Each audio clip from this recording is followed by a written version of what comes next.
وعليكم السلام.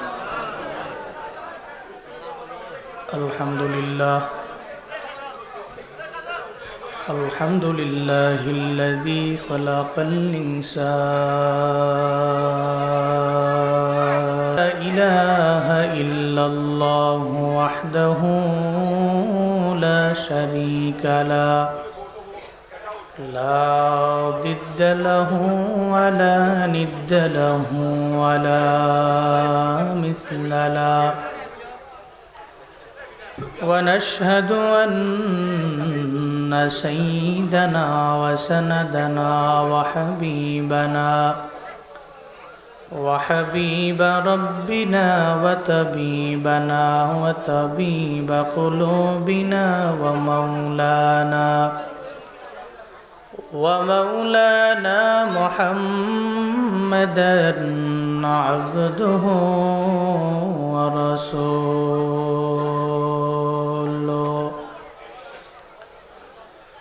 صلى الله تعالى عليه وعلى آله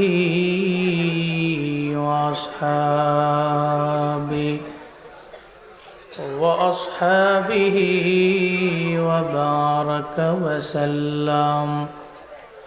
وبارك وسلم تسليما كثيرا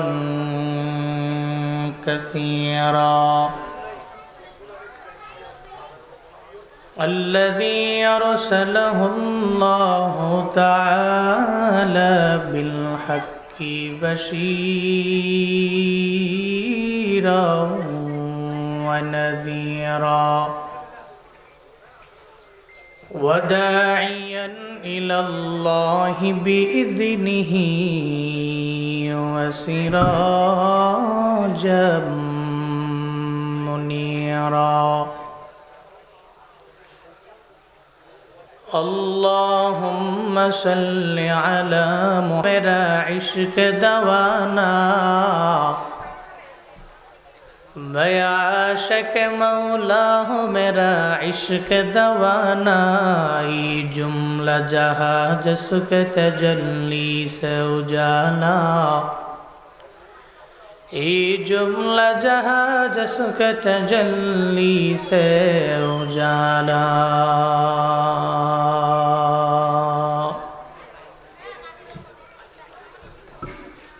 ঐতিহ্যবাহী আলীকদম উপজেলার অন্তর্গত দানুর সর্দারপাড়া ৪ নং ওয়ার্ড ইসলামী যুব কাফেলার উদ্যোগে আয়োজিত প্রথম বার্ষিক তাফসিরুল কুরআন মাহফিলের আজ ২১শে ডিসেম্বর ২০২৫ মুতাবাররাকি মজলিসের সম্মানিত সভাপতি দানুর সর্দারপাড়া আলীকদমের সর্দার জনাব মোহাম্মদ বেলাল উদ্দিন সাহিব, আজকে মাহফিলের আরও একজন সভাপতি আলীকদম বাস টার্মিনাল জামে মসজিদের পেশ ইমাম জনাব কুতুবউদ্দিন সাহিব, আজকের মাহফিলের সম্মানিত প্রধান অতিথি আলীকদমের বিশিষ্ট ব্যবসায়ী জনাব মোহাম্মদ আবুল কালাম সাহিব, আজকের মাহফিলের বিশেষ অতিথি ১ নং আলীকদম সদর ইউনিয়নের ৪ নং ওয়ার্ডের মেম্বার জনাব মোহাম্মদ আবুল সালাম সাহিব, আজকের মাহফিলের প্রধান বক্তা উদীয়মান তরুণ ইসলামিক স্কলার হাফিজ মাওলানা আলতাফ হোসেন মাহমুদি হাফিজাহুল্লাহ তাআলা ওয়া রাআ, প্রধান আলোচক উদীয়মান তরুণ আলোচক মাওলানা মোহাম্মদ আহমদ বিন আব্দুল সালাম সাহিব, আজকের মাহফিলের বিশেষ বক্তা হযরত মাওলানা মুফতি শফিউল আলম সাহিব, আলহাজ দিল মোহাম্মদ সাহেব সহ আরও অনেক আলোচকবৃন্দ আজকের এই মাহফিলে আছেন, বয়ান করেছেন। কিছুদিনই আলোচনা শোনার লক্ষ্যে আপনারা নিজেদেরকে উপস্থিত করেছেন আজকের এই মাহফিলে। ইসলামী যুব কাফেলার উদ্যোগে এই বছর প্রথম মাহফিল শুরু করেছেন, তো শুরু ভালো হলে শেষও ভালো হবে ইনশাআল্লাহ। এক বছরই তো শেষ না, ইনশাআল্লাহ প্রতি বছর হবে। শুরু করেছেন এবছর প্রথম, ডে বাই ডে বড় হবে ইনশাআল্লাহ। সুন্দরী মজমা, সুন্দরী মাহফিল পেয়ে আপনারা খুশি না বেজার? খুশি হইলে মানুষ তো হাসি দেয়, আপনাদের চোখে মুখে কোনো হাসির ছাপ নাই। মাশাআল্লাহ। আজকে এই মাহফিল পেয়ে মন থেকে বলেন খুশি না বেজার? তাহলে আপনাদের এলাকার যে সন্তানগুলো, এরা কৃতি সন্তান, এই ইসলামের যুব কাফেলা, এদের জন্য দোয়া করেন। এই কাফেলার প্রত্যেকটা সদস্যকে আল্লাহ পাক দুনিয়া এবং আখেরাত উভয় জগতে কল্যাণকামীদের অন্তর্ভুক্ত বানান। সকলে পড়েন আমিন। এই যে মাহফিলে আসতে পারা, বসতে পারা, কিছু দিনই আলোচনা শুনতে পারা, বলতে পারা, এই সমস্ত কিছুর তৌফিক দাতাকে আল্লাহ ছাড়া এই পৃথিবীতে সেকেন্ড কে আছে যে আমাদের তৌফিক দিতে পারে? আছে? এই যে আমি বক্তা সাহেব কথা বলি, এই কথা বলার যোগ্যতা আমাকে কে দিয়েছেন? কোনো সন্দেহ আছে?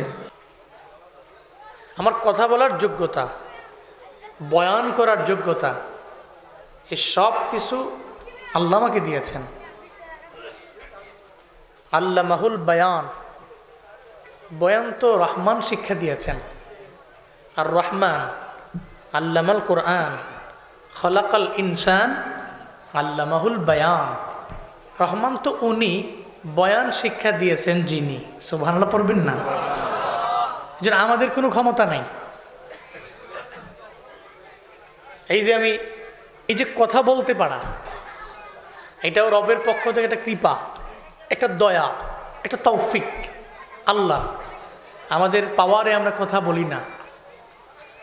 আপনাদের শুনতে আসছেন, আপনাদের ব্যক্তিগত কোনো সামর্থ্যের মাধ্যমে আসতে পারেননি, কে এনেছেন?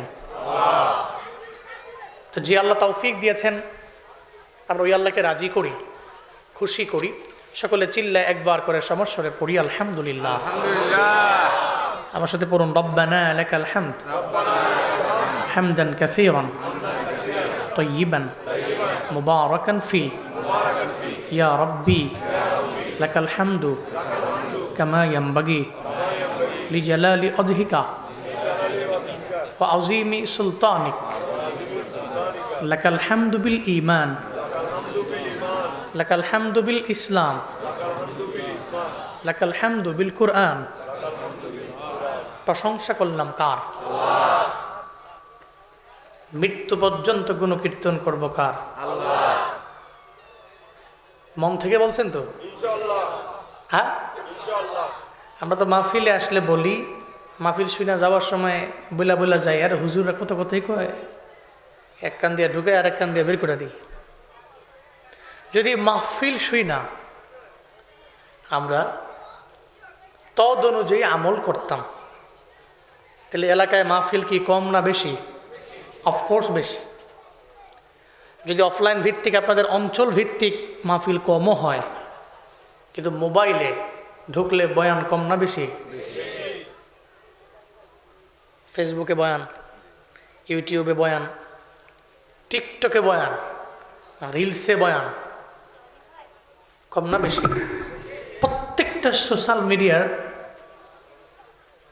সব জায়গায় বয়ান। কিন্তু ফজরে তো ইমাম সাহেব মুসল্লি টুকায় পায় না। কি ফজরে ইমাম সাহেব মুসল্লি খুঁজে পায় না? মুশকিল। বহু আছে বিপদে পড়া পরে ইমাম সাহেব অনেকক্ষণ অপেক্ষা করে, পরে না পায়া মুয়াজ্জিন সাহেব, ইমাম সাহেব আর আরেকজন থুরথুরে মুরব্বী, এ তিনজনে মিলে নামাজ দাঁড়াইছে। এরকম নজির প্রমাণ আজও এই সমাজের মসজিদে বিদ্যমান। তাহলে এত মাহফিল, এত ওয়াজ শুনে লাভ কি হবে আপনার যদি আপনি ফজরই না পড়েন? বলেন না, ফজর আগে না মাহফিল আগে? মাহফিল আগে না রোজা আগে? মাহফিল আগে নাকি যাকাত আগে? মাহফিল আগে না হজ আগে? পরে মাহফিল। আপনি শুনলেন, শিখলেন, তবে তদ অনুযায়ী আমল করতে হবে। আল্লাহ তৌফিক দান করেন। আরো জোরে আওয়াজ করে আমিন। তাহলে আল্লাহ তৌফিক দাতা। গুণকীর্তন ওনার করব, মাহফিলে আসলেই করব এমন না, এখান থেকে বের হয়ে গেলে ওনার গুণকীর্তন করব, কারণ উনি আমার রব, উনি আমার সব। এটা অন্তরে গেঁথে নিব। শুধু হুজুরের সামনে আসলেই বলবো এমন না। আমি যেখানেই থাকি আমার লাইফে, যে কোনো কাজে, যে কোনো টাইমে, যে কোনো কাজ করতে গেলে আমি রবের গুণকীর্তন করে শুরু করব, শেষ করব রবের গুণগান গায়া। কারণ যিনি তৌফিক দিয়েছেন উনি তো কাজ শুরু করার তৌফিক দিয়েছেন, শেষ করার তৌফিক যিনি দিয়েছেন উনি তো রবি। তাহলে গুণগান ওনারই গায়ে শুরু করব, ওনারই গায়ে শেষ করব ইনশাআল্লাহ। আল্লাহ আমাদের কাজে বরকত দান করেন।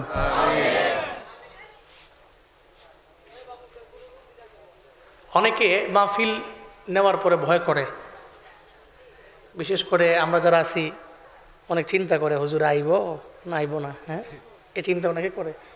হুজুরে আমার হোয়াটসঅ্যাপে ফোন দিতে পাগল হয়ে গেছে মনে হয়, যে ভাই আমার ফোন দিচ্ছে। তো ওনারা তো মনে মনে চিন্তা, হুজুরকে আসলে আসবে না আসবে না। তো অনেকে চিন্তা করে। তবে প্রায় জায়গায় গেলে আমি এটা বলি, গর্ব করে বলি, আমি এ ময়দানে 8 বছর কথা বলি, অল্প। অন্যান্য বক্তাদের অনুসারে অনেক অল্প। তবু আপনাদের দোয়ায় 64 জেলায় আমার 3 বার করে যাওয়া হয়েছে, আলহামদুলিল্লাহ। বহু শুকর রবের দরবারে। আমি তাকাব্বুরি করছি না, আমি বুঝানোর জন্য বলছি। তো শুরুর দিন থেকে যেদিন মাহফিলে যাই, আমার আব্বা আমাকে নসিহত করেছিলেন যে ওয়াদা বড় দামি জিনিস, প্রতিশ্রুতি দামি জিনিস। যেখানেই থাকো, যে হালাতে থাকো, পৃথিবীর যে কোনো মানুষের সাথে যখনই ওয়াদা দিবে হাজির হবে।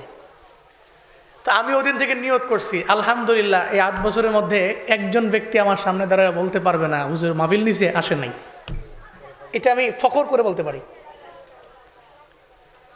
এই জন্য কেউ আমার দাওয়াত দিলে আমি কইয়া দিই সব হুজুরের একদিকে, আমি একদিকে। অনেকেই তো একটু ওলট পালট করে, আসে না, ফোনে বলে আসতেছি, পরে আসে না, হুদাই বল লোকেশন দেয়, একটা পর্যায়ে ফোন বন্ধ করে বাসায় ঘুমায়। এর বহু নজির প্রমাণ আছে। তো আল্লাহ তা থেকে আমাকে মুক্ত রেখেছেন।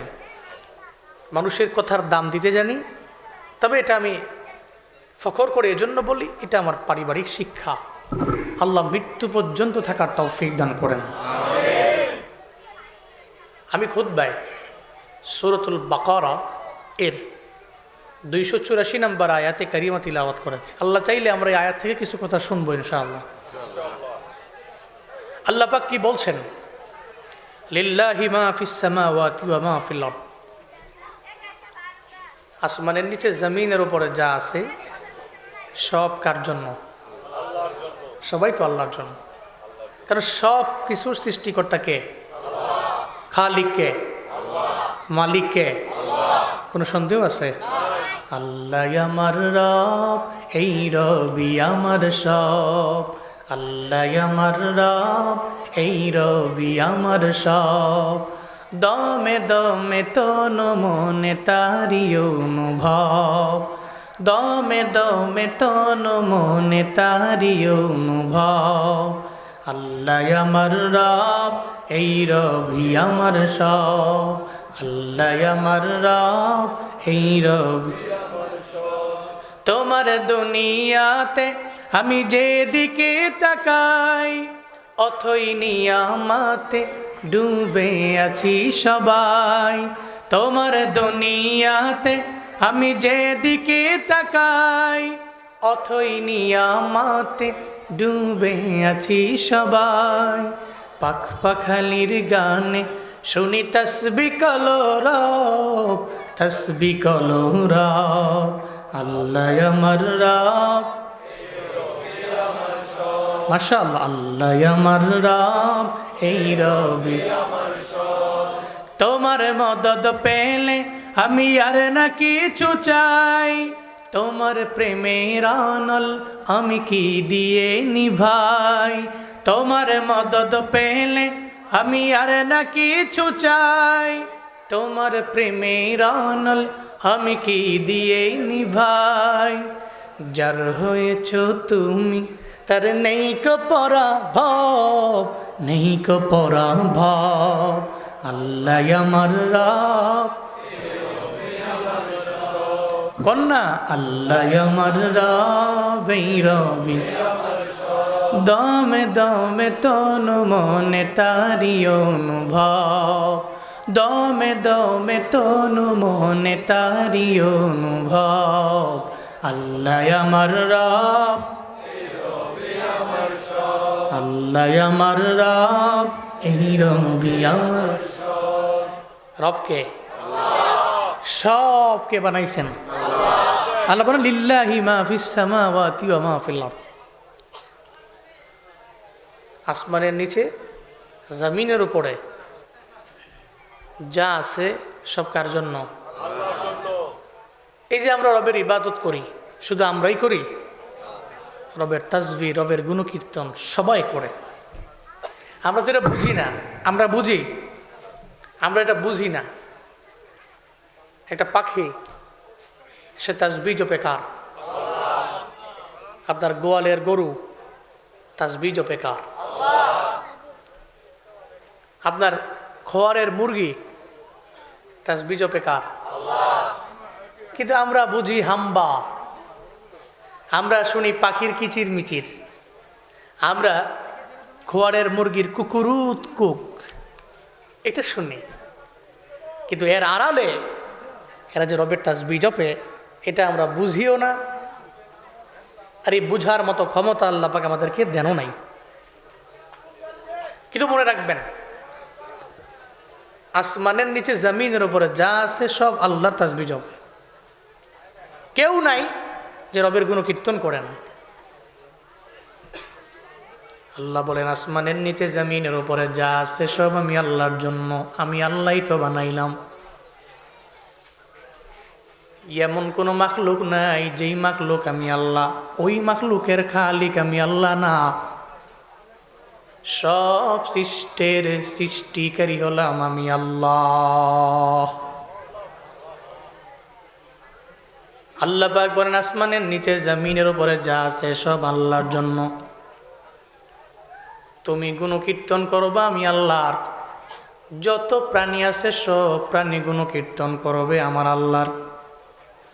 একটা পাখিও গুণ কীর্তন করে আমার আল্লাহর।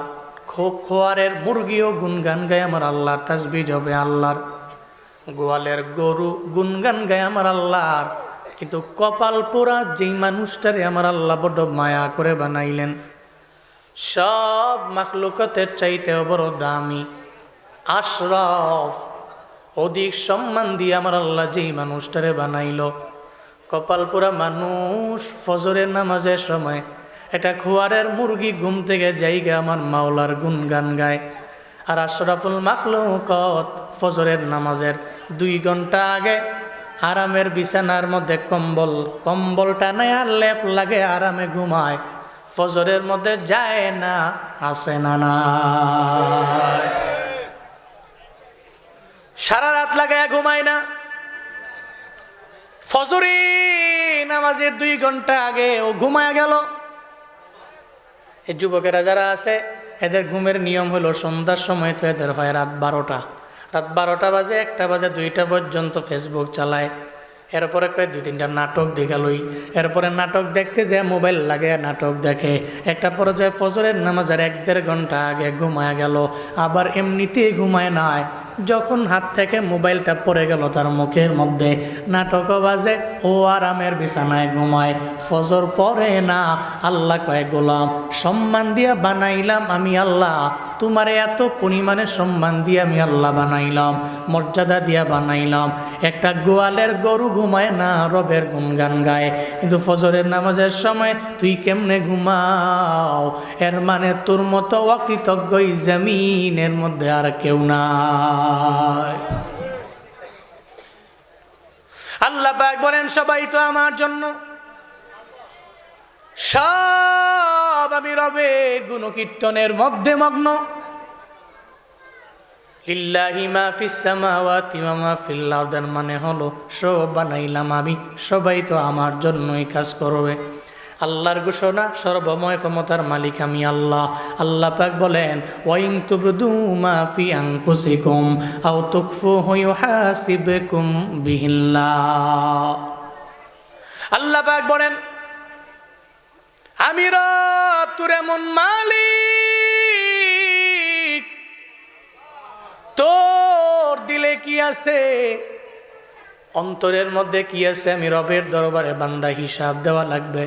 ইউহাসিবুকুম বিহিল্লাহ, আল্লাহ হিসাব নিবেন অন্তরের মধ্যে যা আছে, আর বান্দা প্রকাশ্যে যা করেছে সব বিষয়ে আমার রবের দরবারে হিসাব দেওয়া লাগবে।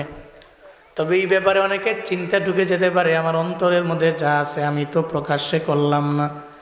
দেখবেন অন্তরের মধ্যে জেনার এবং বেবিচারের চিন্তা মাঝে মাঝে জেগে যায়। আল্লাহ যদি এই ব্যাপারেও হিসাব নেয় তাহলে তো ধরা। সাহাবায়ে কেরাম চিন্তিত হয়ে পড়লেন আর বললেন, ও আমার পয়গম্বর, আল্লাহ যে বললেন দিলের ব্যাপারে আল্লাহ খবর নিবেন যা অন্তরের মধ্যে আছে। ওয়া ইন তুবদু মা ফি আনফুসিকুম, তোমরা অন্তরের মধ্যে যা গোপন রাখো এই ব্যাপারেও আল্লাহ পাক রব্বুল আলামিন হিসাব নিবে। আল্লাহ যদি এই ব্যাপারেও হিসাব নেয়, আমার মাওলারে হিসাব দিয়া তো জান্নাতে যাওয়া পসিবল হবে না। আল্লাহ পাক রব্বুল আলামিন এরপরে আয়াত নাজিল করে আমার নবীরে জানায়া দিলেন, লা ইউকাল্লিফুল্লাহু নাফসান ইল্লা উসাহা। আয়াত বাকি আছে, হুকুম রহিত হয়ে গেল। আল্লাহ পাক এই আয়াতের মধ্যে জানায়া দিল, বান্দার দিলে যা আছে এই ব্যাপারে রবের দরবারে হিসাব দেওয়া লাগবে না। ওর দিলের মধ্যে চলতেছি, জেনা করতে মন চায় কিন্তু ও করে না।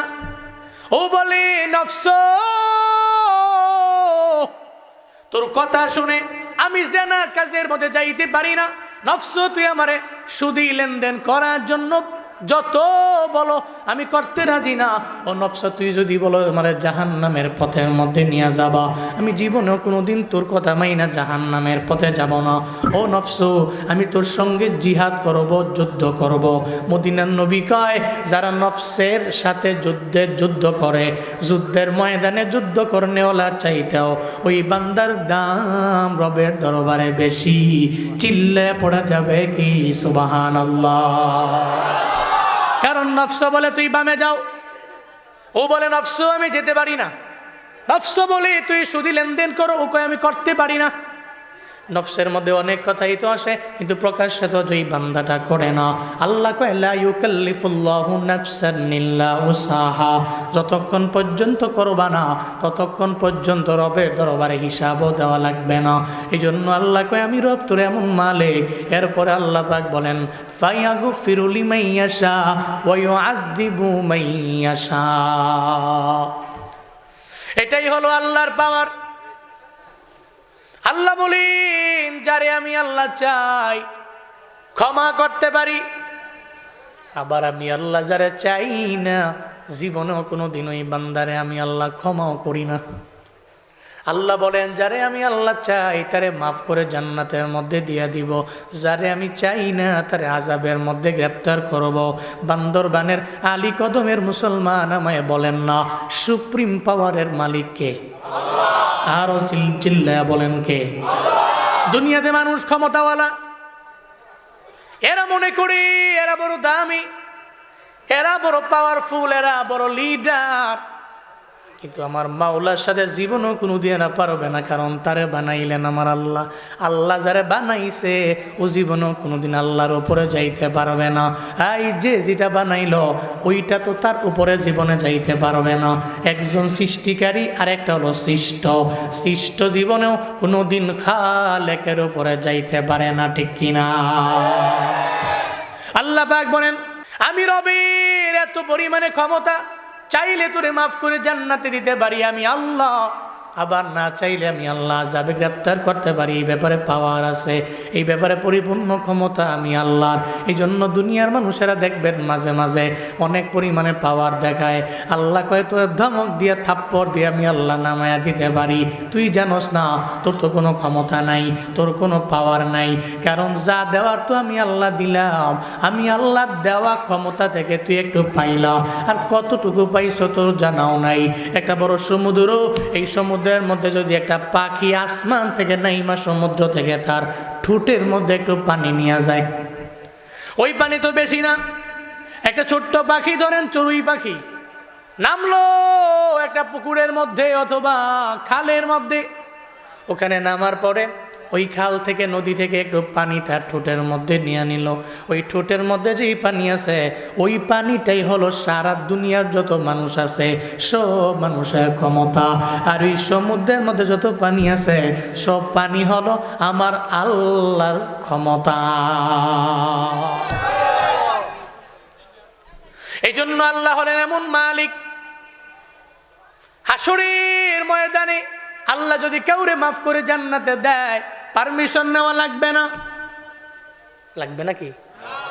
আল্লাহ যদি কাউরে মাফ না করে জাহান্নামের মধ্যে দেয় আল্লাহর দরবারে কারো দরবারে আমার আল্লাহর জবাবদিহি করা লাগবে না, কোনো পারমিশন নেওয়া লাগে না, অনুমতিও নেওয়া লাগে না।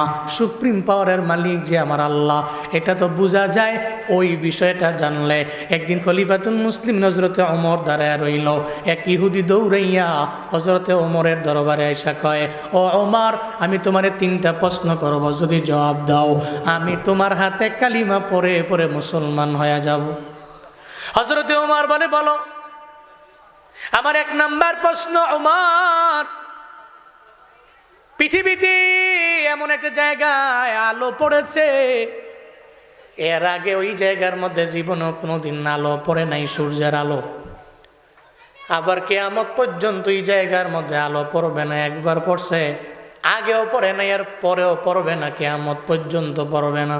তুমি যদি জবাব দিতে পারো ওই জায়গাটা কোন জায়গা এবং কার সঙ্গে ঘটেছে ওই ঘটনা, তাহলে আমি কালেমা পড়ে মুসলমান হয়ে যাব। এটা নাম্বার 1 প্রশ্ন। এরপরে 2 নাম্বার, বলো তোমার প্রশ্ন। 2 নাম্বার প্রশ্ন হইল, আপন 2 ভাই যমজ ভাই এক মায়ের গর্ভ থেকে আসলো, একসাথেই দুনিয়াতে আইলো, একসাথেই দুনিয়া থেকে বিদায় নিয়ে বারজাখের জীবনে চলে গেল, কিন্তু 2 ভাইয়ের মধ্যে বয়সের ডিফারেন্স 100 বছর। বলো না এটা কার বেলায় হয়েছে, বলো না, এবং কি জন্য হয়েছে তা বলতে পারলে আমি কালেমা পড়ব। এরপরে 3 নম্বরে হযরতে ওমরের দরবারে প্রশ্ন করলেন, রে ওমর দুনিয়াতে একটা লাশ এমন ছিল, একটা মুর্দা, ওই মুর্দা কবরের মধ্যে গেল, ওই কবরের মধ্যে যাওয়ার পরে ওই কবরটা ওই মুর্দারে নিয়ে ঘুরলো 40 দিন লাগাইয়া, একটা পর্যায়ে রাখতে পারে নাই, ওই কবর থেকে মুর্দাটাকে বের করেই দিতে হলো। তুমি বলো না এটা কার ব্যাপারে, কি জন্য হয়ে গেল? যদি বলতে পারো আমি কালিমা পরে মুসলমান হয়ে যাব। খলিফাতুল মুসলিমিন কয় 3টা প্রশ্ন। উনি ওনার পাশে দাঁড়ায় আছে সাহাবী রাইসুল মুফাসসিরিন আব্দুল্লাহ ইবনে আব্বাস, মাত্র 12 বছরের সাহাবী, দাঁড়ায় রইলেন সব মুফাসসিরিনদের লিডার। আল্লাহু আকবার। রাইসুল মুফাসসিরিন দাঁড়ায় রইলেন, উনি অনুমতি চাইলেন। ওমর যদি পারমিশন দেন তাহলে 3টা সওয়ালের জবাব আমি দিয়ে দিব। সুবহানাল্লাহ, জোরে কয় না? যদি পারমিশন দেন এই 3টে সওয়ালের জবাব আমি দিয়ে দিব। হযরতে ওমর বলে, অনুমতি দিলাম। আব্দুল্লাহ ইবনে আব্বাস এই 3টে সওয়ালের জবাব তুমি দিয়ে দাও। উনি সঙ্গে সঙ্গে বলতে লাগলো, ও ওমর এই ইহুদি, 1 নাম্বার প্রশ্নের জবাব হলো এটা ঘটেছে মুসা এবং ফেরাউনের সময়। মুসা এবং ফেরাউনের কাহিনী কুরআনের মধ্যে আছে না নাই? কথা কয় না? আছে না নাই? যেই মুসা নবীর ফেরাউন এত পরিমাণে জ্বালাইল, এত পরিমাণে ওনাকে জ্বালাইল, একটা পর্যায়ে উনি অতিষ্ঠ হয়ে আল্লাহর দরবারে বললেন, ও আমার আল্লাহ এখানে আমি থাকতে চাই না, আমার পারমিশন দেন, আমি হিজরত করে অন্য জায়গায় চলে যাব। আল্লাহ বললেন, মুসা নবী আপনার কওম নিয়ে চলে যান, থাকা লাগবে না, এই এলাকা ছেড়ে অন্য এলাকার মধ্যে চলে যান। আল্লাহর দরবার থেকে অনুমতি পাইয়া মুসা নবী যখন ওনার দরবার লইয়া মানে বনি ইসরাইল লইয়া উনি ওই এলাকার স্থান ত্যাগ করে যখন উনি রওনা হয়ে চলে যাবে, কিন্তু ওনার দুশ্মন ফেরাউন আছে না নাই? ফেরাউন তো কয় মুসা কেমনে যাবে? এই আমার দল বলেরা, আজকে মুসারে ধরাই লাগবে, আজকে মুসারে নীল নদের মধ্যে চুবে চুবে ডুবে ডুবাই মারাই লাগবে। ফেরাউন তার সৈন্য বাহিনী নিয়ে সব প্রিপারেশন নিয়ে নিল। মুসা যে দিক দিয়ে যাবে ওদিক দিয়ে আমরা ধরে ফেলবো। সব দিক থেকে যখন ঘেরাও করার জন্য ফেরাউন দাঁড়ায় রয়েছে, এদিকে ফেরাউনের দল বলেরাও দাঁড়ানো। হযরতে মুসা পয়গম্বর ওনার বনি ইসরাইল লয়া যখন হিজরত করার জন্য রওনা, আমার মাওলার কুদরতের কারিশমা, আমার আল্লাহ তো পরিকল্পনা করতে লাগলো। এদিকে ফেরাউন তো চক্রান্ত করে আগায়া গেল। এই ফেরাউন দাঁড়ানো, তার দল বলো দাঁড়ানো। মুসা নবী কেমনে যাবে? আল্লাহ কয় তন্দ্রা তো কথা মানে আমি আল্লাহর, নিদ্রাও কথা মানে আমি আল্লাহর। আলী কদমের মুসলমান, আল্লাহর তো তন্দ্রাও নাই নিদ্রাও নাই। আমার আল্লাহর ড্রজিনেস ধরে না, আমার আল্লাহর স্লিপেও ধরে না। লা তাকুযুহু সিনাতুম ওয়ালা নাওম, আল্লাহর সিনাও ধরে না, নাওমও ধরে না। আল্লাহর জীবনীও নাই, আমার আল্লাহ ঘুমায় না। কিন্তু দুনিয়ার মানুষ ঘুমায় কি ঘুমায় না? তবে এই ঘুম কথা মানে কার?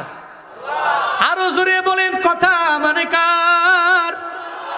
আল্লাহ কয় ও তন্দ্রা ফেরাউন রে ধর, ও নিদ্রা ফেরাউন রে ধর। সঙ্গে সঙ্গে ফেরাউনের তন্দ্রায় ধরে ফেললো, নিদ্রায় ধরে ফেললো ফেরাউনের। ঝিমুনি দিতে দিতে একটা পর্যায়ে ফেরাউনও ঘুমায়া গেল। ফেরাউনের দল বলের লোকেরাও ঘুমায়া গেছে। একটা মুরগি রাখছে, ওই মুরগিটা কুকুরুত কুকু বললে ওই মুরগির আওয়াজে তারা ঘুম থেকে জাগতে পারবে, এই চিন্তা নিয়ে ঘুমায়া গেল। ওদিকে মুরগিও তো ডাকে না, কারণ মুরগি কথা মানে কার? এরা সব ঘুমানো। মুসা নবী দৌড়, ঘুমে ফালাইয়া মুসা নবী তার বনি ইসরাইল লইয়া সব দৌড় মারছে। এরা একটাও দেয় না। ঠাস করে ঘুম থেকে লাফ দিয়ে জায়গা, চোখগুলো খালি কষালে। কয় কিরে মুসা নবীর দলবর্গে চলে গেছে নাকি? ফেরাউন কয় হ, মনে হচ্ছে চলে গেছে। কয় তাহলে ফলো করো, যেদিক দিয়ে গেছে ফলো করো। কারণ আগের জামানায় সিস্টেমটা এমন ছিল, ঘোড়া কোন দিক দিয়ে গেছে তা দেখে দেখে ফলো করে করে ধরতো। চেক করো তারা কোন দিক দিয়ে গেল, বেশি দূর যেতে পারবে না, মোল্লার দূর মসজিদ। এটা আমাদের সমাজে বলে না, মোল্লার দূর খালি মসজিদ হই। তো মোল্লা মানুষ, মোল্লার মতো থাও, কদ্দূর যাইবা তোমার দূর খালি মসজিদ পর্যন্ত হই, এটা অনেকে বলে। কিন্তু মোল্লাদের তো ইলিম আছে, কোরআনের জ্ঞান আছে। মোল্লারা যদি লিডার হয়, মোল্লারা যদি নেতা হয়, তাহলে তো আফগানিস্তানের মতোই হবে। কথা কোন আশাদ উচ্চ করে ঠিক কিনা বলেন? উলামায়ে কেরাম যদি লিডার হয়, নেতা হয়, তাহলে উদাহরণ হইল আমজাদ ভাই আর হেদায়েতুল্লাহ আজাদি ভাই, উদাহরণেরাই। উলামায়ে কেরাম লিডার হইলে ওনাদের এলাকায় বয়ান করতে গেলে সমস্ত লোকেরা কয় হুজুর এমন এক চেয়ারম্যান পাইছি, বাপরে বাপ, সুবহানাল্লাহ। আল্লাহ কবুল করেন, সকলে পড়েন আমিন। কয় মুসার দূর কদ্দূর পর্যন্ত জানা আছে আমার, ফলো কর। ফেরাউন তার দলবল নিয়ে যখন ফলো করতে করতে রওনা, ওদিকে মুসা নবীও চলে গেলেন, সাথী ওনার বনি ইসরাইলের দলবলেরা নীল নদের সামনে গিয়া দাঁড়ায় গেল। এখন নীল নদটা পার হবে কেমনে? বনি ইসরাইলের যত লোক আছে সব লোকেরা মুসা নবীরে বলতে লাগলো, ও মুসা এখন নীল নদ পার হব কেমনে? তুমি বলো না কেমনে পার হব? তোমার আল্লাহ কোথায়? তোমার আল্লাহর ব্যাপারে বলো না। তোমার আল্লাহ আমাদের ব্যাপারে কি সিদ্ধান্ত নিয়ে নিছে এটাও জানাও না। যদি দেরি হয়ে যায় তাহলে ফেরাউনের হাত থেকে আজকে একজনও আমরা বাঁচতে পারবো না। হযরতে মুসা নবী বলে, আল্লাহ আমার কওমের লোকেরা সব দাঁড়ায় রইল নীল নদের সামনে, নীল নদটা পার হয়ে ওপার কেমনে যাবে আমার জানা নাই রে আমার আল্লাহ। আল্লাহ কয় মুসা চিন্তা করিও না, লা তাহজান ইন্নাল্লাহা মা'ানা। ও মুসা চিন্তা কেন করো? সঙ্গে কে আছে? সন্দেহ আছে কোনো? আল্লাহ তোর সঙ্গে আছে। যেখানে আমার কেউ নাই, বন্ধু নাই, বান্ধব নাই, কেউ নাই, আমার বউ নাই, সন্তান নাই, পরিবার নাই, কেউ নাই, ওখানে কে আছে? এজন্য মুমিনের জীবনে চিন্তা নাই, মুমিনের জীবনে টেনশন নাই, মুমিন ডিপ্রেশনে পড়ে না, মুমিন হতাশায় ভোগে না। মুমিন চিন্তা করে যখন আমার কেউ নাই তখন আমার আল্লাহ, যখন আমার কেউ ছিল না তখন আমার আল্লাহ। কারণ মায়ের গর্ভে যে আল্লাহ আমারে পালল, মায়ের গর্ভ থেকে দুনিয়াতে আসার পরে মরণ পর্যন্ত আমার রিজিকের ব্যবস্থা করবেন কে? দায়িত্বটা কার কাছে? وَمَا مِن دَابَّةٍ فِي الْأَرْضِ إِلَّا عَلَى اللَّهِ رِزْقُهَا وَيَعْلَمُ مُسْتَقَرَّهَا وَمُسْتَوْدَعَهَا كُلٌّ فِي كِتَابٍ مُبِينٍ। চিল্লা জোরে করে পড়েন আল্লাহু আকবার। আল্লাহ পাক বলে চিন্তা নাই, রিজিকের দায়িত্বভার আমি আল্লাহ কারো হাতে দেই না, সব আমি আল্লাহ আমার হাতের মধ্যে রেখে দিলাম। আসমানের নিচে জমিনের উপরে যারাই আছে সবার রিজিকের দায়িত্বভার তো আমি আল্লাহর হাতে। চিন্তা করো না, টেনশন করো না। চাকরি থেকে তোমার ম্যানেজার সাহেব তোমার ঘাড় ধরে ধাক্কা দিয়ে বের করে দিল, এর মানে এমন না তোমার পেটের মধ্যে তো লাথি মারছে 3 দিনের জন্য 5 দিনের জন্য একটু কষ্টে চলবা, তবে মনে রাখবা দুনিয়ার মধ্যে রিজিকের অভাবে পড়ে কোনো বান্দা মরে নাই, এখনো মরবে না। ইন ফিউচারে রিজিকের টানে পইরা কেউ মারা যাবে না। ঘোষণা আমার না, চিল্লা বলেন ঘোষণা কার? আল্লাহ যদি রিজিকের দায়িত্বভার দিত আওয়ামী লীগের হাতে, তো আওয়ামী লীগের সময় বিএনপি জামাত যত দল আছে সব না খাইয়া মরে যেত, ঠিক কিনা? আল্লাহ যদি দিত বিএনপির হাতে, তাহলে তো এখন যদি পাওয়ার থাকে তাহলে সব বন্ধ, ঠিক কিনা বলেন? যদি কয় ডোনাল্ড ট্রাম্পের হাতের মধ্যে পাওয়ার দিলাম, তাহলে ডোনাল্ড ট্রাম্প আসার পরে জো বাইডেনের খাওয়া নাই। জো বাইডেনের হাতে যদি রিজিকের পাওয়ার থাকতো, তাহলে জো বাইডেন আসলে ডোনাল্ড ট্রাম্পের বেলায় কইতো তার খাওয়ান বন্ধ করে দাও, তার গুডাউন বন্ধ করে দাও, তার খাবার বন্ধ করে দাও। আল্লাহ কয় কারো হাতে না, কার হাতে? আরো জোরে বলে কার হাতে? ওহুয়া মাআকুম আইনামা কুনতুম ওয়াল্লাহু বিমা তা'মালুনা বাসীর।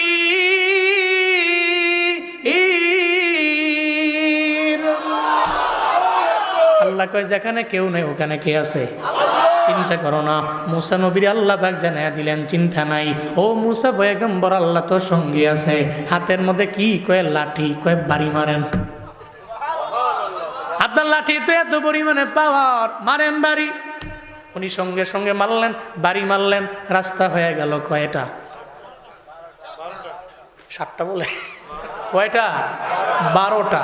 রাস্তা হলো 12টা। এবার প্রশ্ন জাগতে পারে রাস্তা 12টা কেন? একটা হইলে হইতো না? একটা হইলে তো হইতো। তারা সবাই একটা একটা দিয়া বিল মোহাব্বত করে ঘাড়ে ঘাড়ে ঘাড়ে মিলাইয়া হাত ঘাড়ের উপর হাত রেখা তারে নারে বন্ধু রেখে যেতে পারতো, একটা রুট দিয়ে যেতে পারতো। কিন্তু 12টা রুট কেন? মুফাসসিরিনেকেরাম বলেন এই পৃথিবীতে সবচেয়ে ঘাটতেরা পাবলিক ছিল এরাই, বানি ইসরাইল। কঠিন ঘাটতেরা। আরে সুবহানাল্লাহ। মুসা নবীরে যুদ্ধের ময়দানে নিয়া যখন দেখা যখন ঝামেলা মনে হইতেছে, মুসা নবীরে কয় তুমি আর তোমার আল্লাহ মিলে যুদ্ধ করো। মর্তামাইছে না জায়গা? মুসা নবীরে রেখা দিয়া তুমি যুদ্ধ করো আর তোমার আল্লাহ করবে, আমি জায়গা। সব পালায়া যাইতো। কিন্তু আমার নবীর উম্মতেরা কেমন ছিল? সাহাবায়ে কেরাম শুনছে নবী নাই, হানজালার মতো দামি সাহাবী গিয়া খালি শুনছে নাই, যা খেয়ালও করে নাই নবী কি আছে না নাই, কিন্তু জোশ লয়া যুদ্ধ কইরা ময়দানে জীবন বিলীন করে দিয়ে গেছে। সুবহানাল্লাহ জোরে পড়বেন না? তো বনি ইসরায়েল ছিল ঘাটতেরা টাইপের। এদের যদি একটা রুট দেওয়া হয়, আল্লাহ না করুন কোন সময় ধাক্কা দিয়ে ফেলাই দেওয়ার মুশকিল। তো এই জন্য এদের কম ছিল, গোত্র ছিল 12টা। 12টা গোত্রের জন্য 12টা। এক গোত্রের লোক যেটা দিয়ে যাবে আর এক গোত্রের লোক ওইটা দিয়ে যেতে পারবে না। প্রত্যেকের জন্য স্পেসিফিক একটা করে ব্যক্তিগতভাবে রোড। কয়টা? কি বানাই দিছেন? লাঠির পাওয়ারে মুসা নবীর লাঠি মারছে, রোদ হয়ে গেছে 12টা।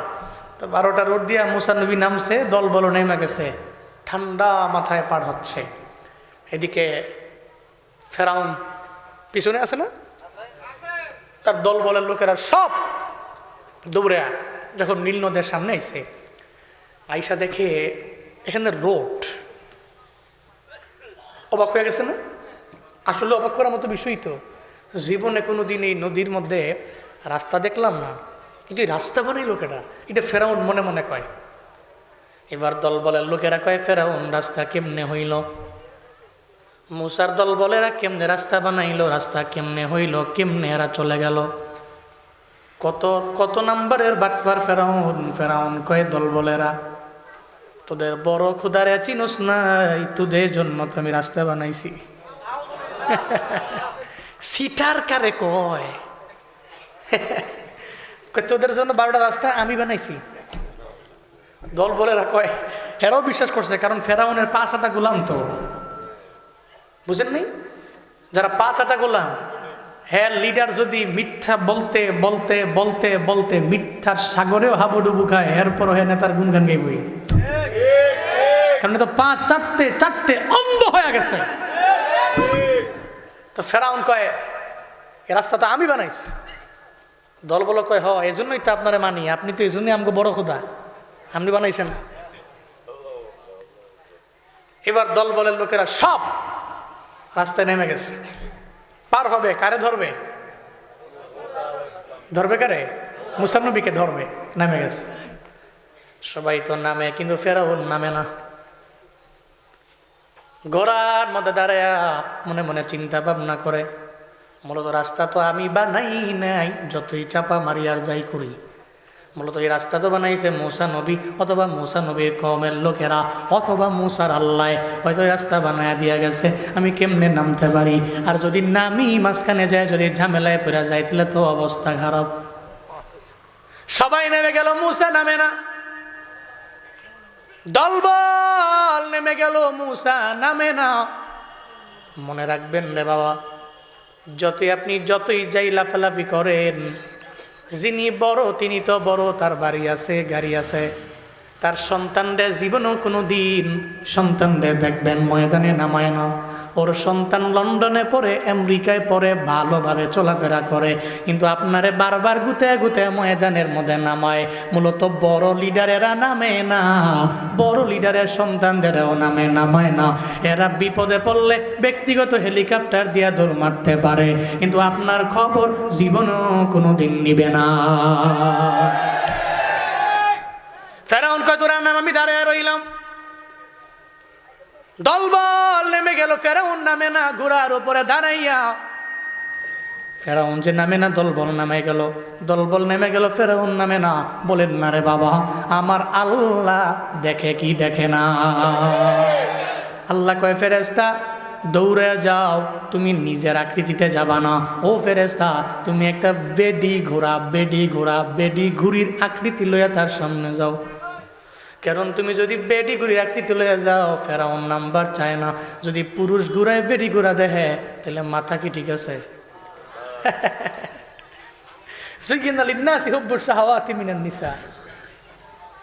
আল্লাহ তো বলেই দিছে, হাই তোদের জন্য সর্বপ্রথম সুশোভিত করা হয়েছে নারী।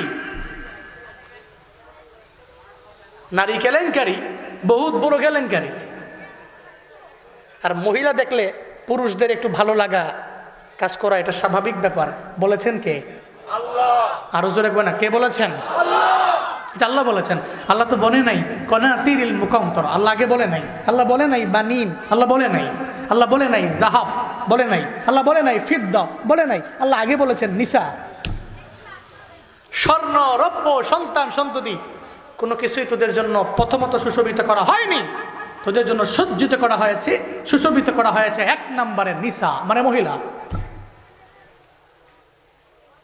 তো পুরুষ মহিলা দেখলে আকর্ষণ জন্মাবেই। তো এই মহিলা, এজন্যই তো মা বোনদের পর্দা করা ইসলামের বিধান।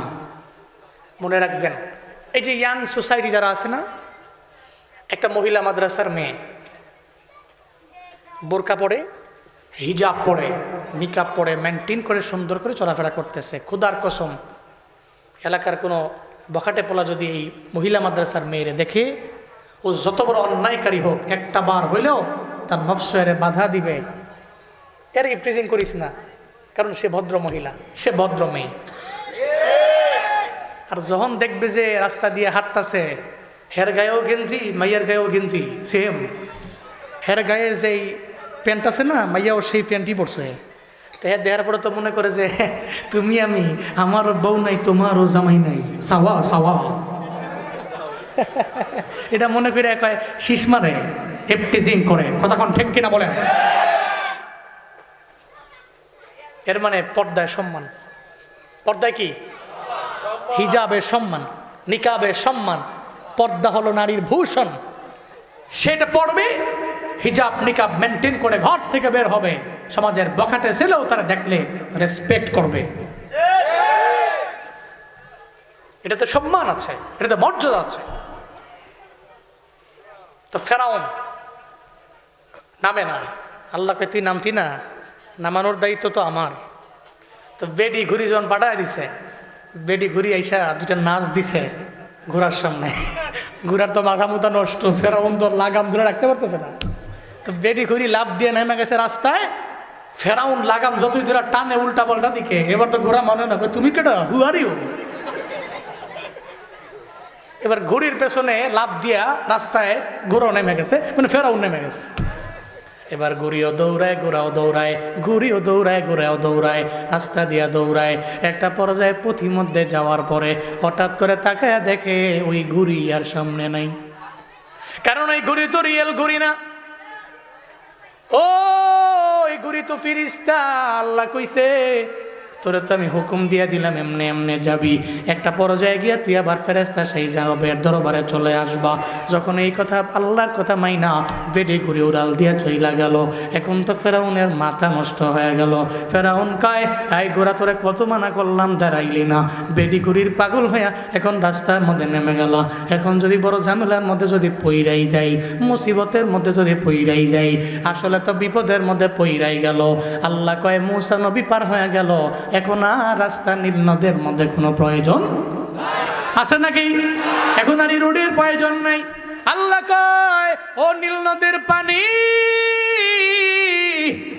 মুসা নবীর লাঠির আঘাতে রাস্তা হয়েছ, আর রাস্তা লাগবে না। ও নীল নদের পানি, আবার আগের মতো হয়ে যাও, আবার আগের মতো হয়ে যাও। সঙ্গে সঙ্গে আল্লাহ পাক আদেশ দিয়া দিল। বলেন না রে বাবা, নদীর পানি কথা মানে কা। এবারে রাস্তা নাই, পানির সাথে মিশে গেল রুট। ফেরাউন তো কয় কি হইতেছে, কি হইতেছে। একটা পর্যায়ে নদীর মধ্যে পড়া গেছে, ঘোড়াও চলে গেছে। নীল নদের মধ্যে ঢেবের মধ্যে চুবানি ডুবানি খায়, আর কয় আল্লাহ মাফ করে দেও।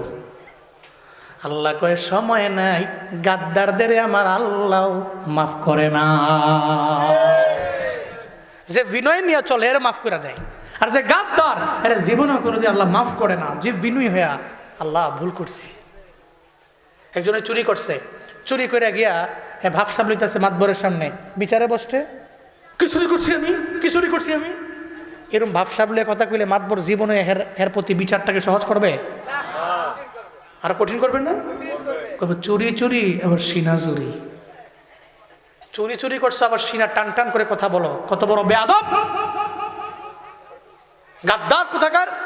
ধমক দিবে, একটা পর্যায়ে তার বিচার আরো কঠিন হবে। কিন্তু ও যদি যায় চোখের পানি ফালায় কাইন্দা বিনয় নিয়া বারবার কয় মাফ করে দেন, মাফ করে দেন, জীবনে কোনোদিন করতাম না, একবার দুইবার তিনবার, হ্যাঁ তার পরিপূর্ণ বিচারটা না হইলেও অল্প কিছু বিচার কইরা তারে মাফ করে দেওয়া হবে। কারণ তার ভিতরে বিনয় আছে, তাওয়াজু আছে, আর তাওয়াজু তার ভিতরে আছে, তার দাম পৃথিবীর সব প্রান্তে আছে।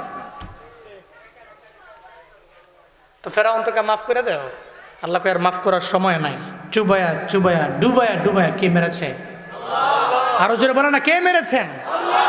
এবার আব্দুল্লাহ ইবনে আব্বাস কই, হুদিরে ওই যে আল্লাহ পাক রাস্তা বানাইলেন, আগে তো রাস্তা ছিল না, রাস্তা হওয়ার পরে সূর্যের আলো তো, সূর্যের কিরণ তো নীল নদের নিচে গিয়েছে। যখন রাস্তাটা পানির সঙ্গে মিশে গেল, এখন তো আর রাস্তাও নেই, সব তো পানি। কিয়ামত পর্যন্ত ওই জায়গার মধ্যে আর সূর্য কিরণ দিতে পারবে না, সূর্যের আলো ওই জায়গায় আর পৌঁছবে না। যেদিন ফেরাউন এবং তার দল বলবে আমার আল্লাহ ডুবাইয়া মারলো, ওই দিনই ওই জায়গার মধ্যে আলো গেছে। এর আগে কোনো সময় আলো যায় নাই, কিয়ামত পর্যন্ত স্থানে আলো যাবে না। আমার প্রশ্ন সঠিক কিনা, উত্তর সঠিক কিনা বলো না। ইহুদি কয় তোমার 1 নাম্বার প্রশ্নের উত্তর সঠিক হয়েছে। চিল্লায় পড়া যাবে কি মারহাবা। প্রমাণ হয়ে গেল সর্বময় ক্ষমতার মালিককে।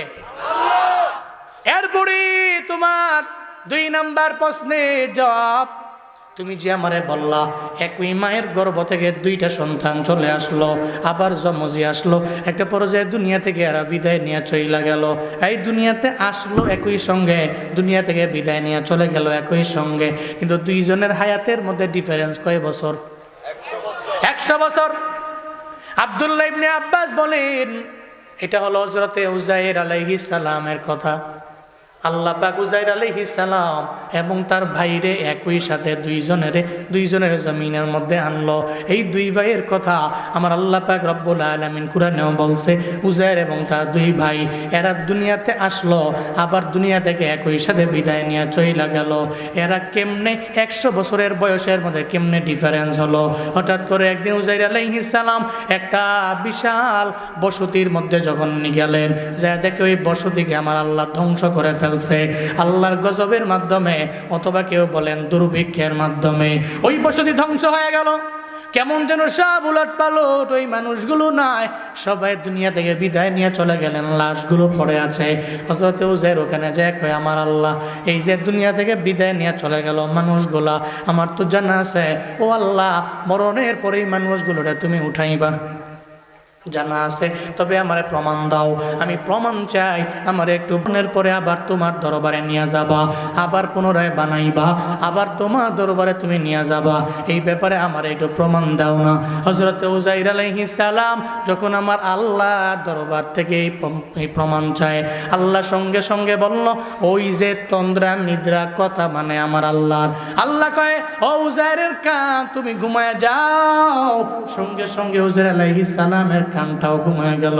এরপরে আল্লাহ কয় চুপ, এরপরে তুমি ঘুমায় যাও।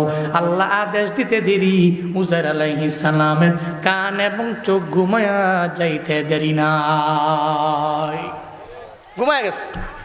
কান ঘুমাইছে কেমনে? এমনি কান তো ঘুমায়, কান ঘুমায় না? কান আগে ঘুমায়, চোখ পরে ঘুমায়। সুবহানাল্লাহ পড়বেন না? আবার যখন আপনি ঘুম থেকে জাগছেন, কান আগে ঘুম থেকে জেগে গেছে, এরপরে আপনি চোখ খুলছেন, আপনার চোখ ঘুম থেকে জেগেছে। হুজুর কেমনে বুঝলেন আপনি কান আগে ঘুমায়? মনে রাখবেন, চোখ এবং কান যদি দুইটাই ঘুমায় তাহলে ঘুমটা পরিপূর্ণ হয়। চোখ ঘুমাইছে তো কান ঘুমায় নাই, ঘুম জীবনেও কোনোদিন পরিপূর্ণ না। ওই মাঝে মাঝে ঘুমাই মেন রোডের পাশে, হাইওয়ে রোড, তো হাইওয়ে রোডে তো 24 আওয়ার্স ট্রাকের সাউন্ড আছে না? ট্রাকের সাউন্ড, বাসের সাউন্ড, গাড়ির সাউন্ড, প্যাপ পু আছে না? নাই আছে। তো এর পাশে যদি কোনো ভবনে আপনি ঘুমান, দেখবেন আপনার এই ঘুম জীবনেও কোনোদিন পরিপূর্ণ হবে না। কেন? কারণ হইল আপনার চোখ ঘুমাইতেছে, কান ঘুমাইতে কষ্ট হয়ে যায়। একেবারে সর্বোচ্চ লেভেলের যদি আপনি অবসাদগ্রস্ত হন, তাহলে আপনি শোয়ার পরে আপনার কান পর্যন্ত ঘুমায়া যাবে। কিন্তু যদি ক্লান্ত না হন, ওই এলাকায় আপনি ঘুমায়া জীবনও শান্তি পাবেন না। একটু পরে প্যাপ পো, আপনার চোখ ঘুমাইতেছে কিন্তু আর কান তো আপনার ঘুমাবে না, কারণ কান যে ঘুমাবে কেমনে? সব জায়গায় তো সাউন্ড, এই জন্য ঠিক মতো ঘুমটা হয় না। কান এবং চোখ উভয়ে ঘুমাইলে ঘুমটা পরিপূর্ণ হয়। তো মাঝে মাঝে আমি ক্লান্ত হয়ে গেলে গাড়ির পেছনে ঘুমাই। আমার আবার গাড়ির পেছনে গাড়ির ঘুম হইলে মাত্র সর্বোচ্চ আধা ঘন্টা, এরপরে আমি আর ঘুমাইতে পারি না। তা আমি যে শুই, আধা ঘন্টা শুইলে আমি সব মনে হয় শুনি, আমার ড্রাইভার কি বলে, সফর সঙ্গীরা কি বলে, সব বুঝি এবং সব শুনি, কিন্তু ওর চোখ মনে ঘুমাইতেছে এটা বুঝতেছি আমি। তবে আধা ঘন্টা পরে একটা পর্যায়ে লাফ দিয়ে ঘুম থেকে জাগছি, দেখে কিরে তোরা যা কস না কস আমি তো সবই শুনি, তো ঘুমাইলো কেমনে? কই না আপনি নাকও তো ডাকছেন, নাক ডাকছেন মানে তো ঘুমাইছেন। তা আমি আসলে ঘুমাইছে, তাহলে চোখ ঘুমাইছে তো কান ঘুমায় নাই, তারপরে দিয়ে আধা ঘন্টা এইতে ঘুমানোর পরে শরীর আরো ক্লান্তই লাগে। তাহলে এই ঘুম যদি আমি রিল্যাক্স মোডে ঘুম দিতাম, 1 ঘন্টা ঘুমাইলেও শরীরটা মোটামুটি আগের জায়গায় একটু হইলেও ফিরে আসতো। এখানে আবার আগের মতো কেন হয় নাই? এর মানে আমার চোখ ঘুমাইছে, কান ঘুমায় নাই, আমার পরিপূর্ণ ঘুমটা হয় নাই। আল্লাহ পাক উজাইর আলাইহিস সালামকে প্রথমত ওনার কানের মধ্যে ঘুম দিয়ে দিলেন, এই কান ঘুমা। এরপরে বললো, এই চোখ তুইও ঘুমা। এবার উজাইর আলাইহিস সালামের চোখও ঘুমাইলো, কানও ঘুমায় গেছে। ঘুম থেকে জাগছে, আল্লাহ পাক ওনাকে জাগাইছেন। ঘুম থেকে জাগানোর পরে আল্লাহ পাক বললেন, এবার উজাইর আলাইহিস সালাম আপনি কয়দিন ঘুমাইলেন বলেন না। নবী উজাইর জানায়া দেয়, আল্লাহ বেশি দিন তো ঘুমাই নাই, মনে হয় 1 দিন ঘুমাইলাম, নাইলে দিনের কিছু অংশ ঘুমাইলাম। আল্লাহ কয়, নবী উজাইর না না, আপনি 1 দিন ঘুমাইছেন এমন না, 2 দিন ঘুমাইছেন এমন না, 3 দিন 1 সপ্তাহ ঘুমাইছেন এমন না, আপনি যে ঘুমায় গেলেন এই জায়গায় 100 বছর ঘুমায় গেছেন আপনি বলতে পারেন না। কয়শো বছর? 100 বছর ঘুমাইছেন বলতে পারেন না।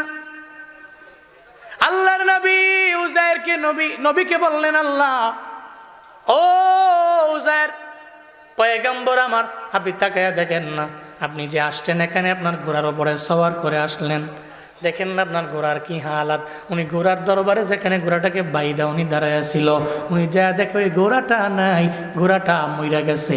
আবার মইরা এমন হালাত পইচা গেছে, ঘোড়া পইচা ঘোড়ার যত হাড্ডি আছে ওই হাড্ডিগুলা পর্যন্ত মাটির সঙ্গে মিশে গেছে। উনি অবাক হয়ে গেলেন, আল্লাহ আমার ঘোড়া কই? 100 বছরের কারণে আপনার ঘোড়ার হয়ে গেল এমন হালাত, আপনার ঘোড়াটা মরে গেল, মইরা যাওয়ার পরে মাটির মধ্যে পৌঁছা গেল, এমনকি তার হাড্ডি পর্যন্ত মাটির সঙ্গে মিশে গেল। আমি তো আপনারে বলছি আপনি ঘুমের মধ্যে 100 বছর ঘুমায়া গেলেন, আপনার ওই ঘুমের মধ্যে 100 বছর চলে গেছে, আপনি এটা টেরও পান নাই, বলতেও পারেন নাই। এরপরে উজাইর আলাইহিস সালামকে আল্লাহ পাক বললেন, ও উজাইর, নবী উজাইর এবার যান না, আপনার সঙ্গে তো আপনার একটা থলে আছে, ব্যাগ আছে, ওই ব্যাগের মধ্যে আঙ্গুর আছে, একটু দেখেন না ওই আঙ্গুরগুলো ভালো আছে কিনা। হযরতে উজাইর ব্যাগটাকে চেন খুলে তাকায়া দেখে ওই ব্যাগের মধ্যে আঙ্গুরটা যে অবস্থায় ছিল ওই অবস্থায় আছে, বিন্দু মাত্র পরিমাণ পচে না। আল্লাহ কয়, আল্লাহর খেলা কাদের কুদরত দারি বর কামাল, আনতা রব্বি আনতা হাসবি দুল জালাল, তুহি কাদির জলিলুল্লাহ জাহাদার, বহর হালে তুহি মেরা নিগাহদার। আল্লাহ পাকের কুদরত। আল্লাহ বলি, নবী উজাইর দেখছেন আপনার ঘোড়া মরে মরে পচে পচে গলে গলে মাটির সঙ্গে মিশে গেল, কিন্তু আপনার যে থলের মধ্যে আঙ্গুর, এই আঙ্গুরের কিছু হইল না। মূলত স্বাভাবিক নিয়মে কি বলে, ঘোড়া আগে পচবে না আঙ্গুর কোনটা? কিন্তু আঙ্গুর পচে নাই, আঙ্গুর তো ভালো কিন্তু ঘোড়া পচে গেল। আল্লাহ কয়, নবী উজাইর এটাই তো আমার কুদরত, এটাই আমার কারিশমা। আমি আল্লাহ যারে চাই তারে পচায়া ফেলতে পারি, আমি আল্লাহ যারে চাই না তারে মারিও না, পচাইও না, সব আমি আল্লাহর খেলা। এরপরে উজাইর আলাইহিস সালাম রে আল্লাহ পাক বললেন, এবার দেখবেন আরো বড় খেলা। ও উজাইর পয়গম্বর, আপনি এবার যান, যেই জায়গায় আপনার ঘোড়াটারে বাঁধছিলেন ওই জায়গার মধ্যে দেখবেন ওখানে হবে আমি আল্লাহর খেলা। উজাইর আলাইহিস সালাম যখন ওই গাছের বরাবর গেল, ওখানে যাওয়ার পরে দেখে আমার আল্লাহর কুদরত, সঙ্গে সঙ্গে ওই মাটি থেকে একটা পর্যায়ে হাড্ডি উঠতে লাগলো, হাড্ডির সাথে একটা হাড্ডি জোড়া লাগতে লাগলো। আল্লাহু আকবার। আবার গোশত কোত্থেকে যেন আসতে লাগলো, হাড্ডির পরে হাড্ডি, হাড্ডির পরে হাড্ডি, আবার গোশত লাগতে লাগলো। একটা পর্যায়ে উজাইর আলাইহিস সালামের সামনে উনি তাকায়া দেখে পুরা আগে যেমন ওনার ঘোড়া ছিল ওই ঘোড়াটা সঙ্গে সঙ্গে আগের মতো হইয়া ওনার সামনে দাঁড়ায় রইল। সুবহানাল্লাহ, জোরে পড়ে না, আরো জোরে পড়ে না, আল্লাহু আকবার, আরো জোরে আল্লাহু আকবার। উনি দেখে যে ঘোড়া আগের যেমন ছিল তেমন হয়ে গেল। কিরে আল্লাহর আল্লাহ, এটা কার খেলা? কই আমার খেলা। কই হাড্ডি পর্যন্ত মাটির সঙ্গে মিশে গেল, তুমি কেমনি কি করলা? আল্লাহ কয় কিছু করা লাগে নাই। কোন সুবহানাল্লাহ পড়বেন না? ইন্নামা আমরুহু ইযা আরাদা শাইয়ান আইয়াকুলা লাহু কুন ফায়াকুন ফাসুবহানাল্লাযী বিয়াদিহি মালাকুতু কুল্লি শাইইন ওয়া ইলাইহি তুরজাউন। চিল্লা আওয়াজ করে পড়বেন কি আল্লাহু আকবার? আরো জোরে আল্লাহু আকবার। আল্লাহ কয় করার জন্য আমার কোনো লেবার লাগে না, আমার কোনো শ্রমিক লাগে না, আমি আল্লাহ কোনো লেবার নাই। যখন ইচ্ছা করছি এটা করব, সঙ্গে সঙ্গে বললাম কোন হও, বলতে দেরি হইতে দেরি হয় না। আমার মাওলার এমন খেলা, আল্লাহ যখন বলে হাও ওইটা হইতে বিন্দু মাত্র পরিমাণ দেরি নাই। আল্লাহ কয় নবী উজায়ের সব তো আমি আল্লাহর কারিশমা। ও উজায়ের পয়গাম্বর, একটা ঘোড়া নাই, একটা ঘোড়া মরে মরে পচে পচে গলে গলে যখন মাটির সঙ্গে মিশে গেল রে উজায়ের, এরপরে আমি আল্লাহ কোন বললাম। আবার আগের মতো গোড়াটা যদি হইতে পারে, তাহলে এই বসতির লোকেরা দুনিয়া থেকে বিদায় নিয়ে চইলা গেল। এরা যখন মাটির সঙ্গে মিশে যাবে, এদের হাড্ডিও থাকবে না, কিছুই থাকবে না, সব হয়ে যাবে মাটি। কিন্তু আমি আল্লাহর কেমন কুদরত জানেননি? আমি আল্লাহ তো আবার বান্দা হওয়ার জন্য আমার কোনো কিছু লাগে না, আমার লেবার লাগে না, শ্রমিক লাগে না, আমি আল্লাহর কিছু লাগে না। আমি আল্লাহ ইসরাফিলে বলবো, ইসরাফিল তুমি ফু দাও। ইসরাফিলের ফুয়ার আওয়াজে সব তো জমিন বের করে দিবে। এই জমিনের মধ্যে যা ছিল সব জমিন থেকে বের হয়ে যাবে।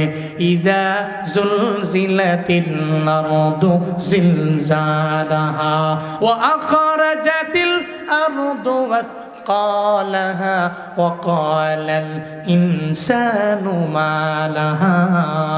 চিল্লা পড়বেন কি আল্লাহু আকবার? সূরা জিলজাল পড়বেন, বললেন হয়ে যাবে জালজালা, হয়ে যাবে কম্পন। ওই কম্পনের মাধ্যমে দুনিয়া যখন প্রকম্পিত হয়ে যাবে, আল্লাহ বলেন জমিনের ভিতরে যা আছে জমিন বের করে ফেলবে। আখরাজাতিল আরদ, জমিন বের করে ফেলবে। আসকালাহা, তার যত বোঝা আছে সব জমিন বের করে দিবে। ওদিন জমিন যখন সম্পদগুলো বের করবে, মানুষগুলো কবরের থেকে খসালতে উঠবে, চোখ ডলতে ডলতে উঠবে। একটা পর্যায়ে তাকায় দেখবে যত সম্পদ আছে সব সম্পদ জমিন বের করে দিল। কারণ এই মাটির নিচে স্বর্ণ আছে না নাই? খনিজ সম্পদ আছে না নাই? যা আছে সব জমিন যখন বের করে দিবে, ওই মানুষগুলো তাকায় তাকায় দেখবে, একটা পর্যায়ে আফসোস করতে থাকবে, হায় রে এই জমিনের মালের জন্য দুনিয়াতে একজন ভাই আর একজন ভাইরে বুঝি মেরে ফেললাম। এই জমিনের মালের জন্য, এই সম্পদের জন্যই বুঝি আমরা এত পরিমাণে মিথ্যা বললাম। এই সম্পদের জন্যই বুঝি আমরা নামাজ পড়লাম না। এই সম্পদের জন্যই বুঝি আমরা এত গেলাম। এই সম্পদের জন্যই বুঝি হাদির মাথায় গুলি করলাম। এই সম্পদের জন্য বুঝি আবু সাইদের বুকে গুলি করলাম। এই সম্পদের জন্যই বুঝি মুগ্ধ পানি নিয়ে দৌড়ায়, ওরে মেরে ফেললাম। এই সম্পদের জন্যই বুঝি, এই মালের জন্যই বুঝি। ওদিন আফসোস করতে থাকবে, আসরের ময়দানে বান্দা দৌড়াবে আর চিন্তা করবে, আমি তো তার না মানলেও পারতাম, কারণ এই সম্পদ এখন জমিন বের করে দিল। এত অঢেল সম্পত্তি যত যা আছে সব জমিন বের করে দিয়েছে। আমি সম্পদের মোহে পড়ে আমার দুনিয়ার জীবনটারে আমি ধ্বংস করে ফেললাম। ওদিন গুনাহগার আফসোস করে বারবার বলবে, ইয়া লাইতানি কুনতু তুরাবা। আল্লাহ গো, মাটি কি বানায় দেওয়া যায় না? আমারে মাটি বানায় দিলে আমি আর হত্যা করতাম না, আমি আর অন্যায় করতাম না, আমি আর অপরাধ করতাম না, আমি গুনাহ করতাম না। ওদিন আফসোস করলেও কোনো লাভ হবে নাকি? আর জোরে বলেন, কোনো লাভ হবে নাকি? ওদিন আফসোস করলে লাভ নাই। হাত্তা আতানাল ইয়াকিন।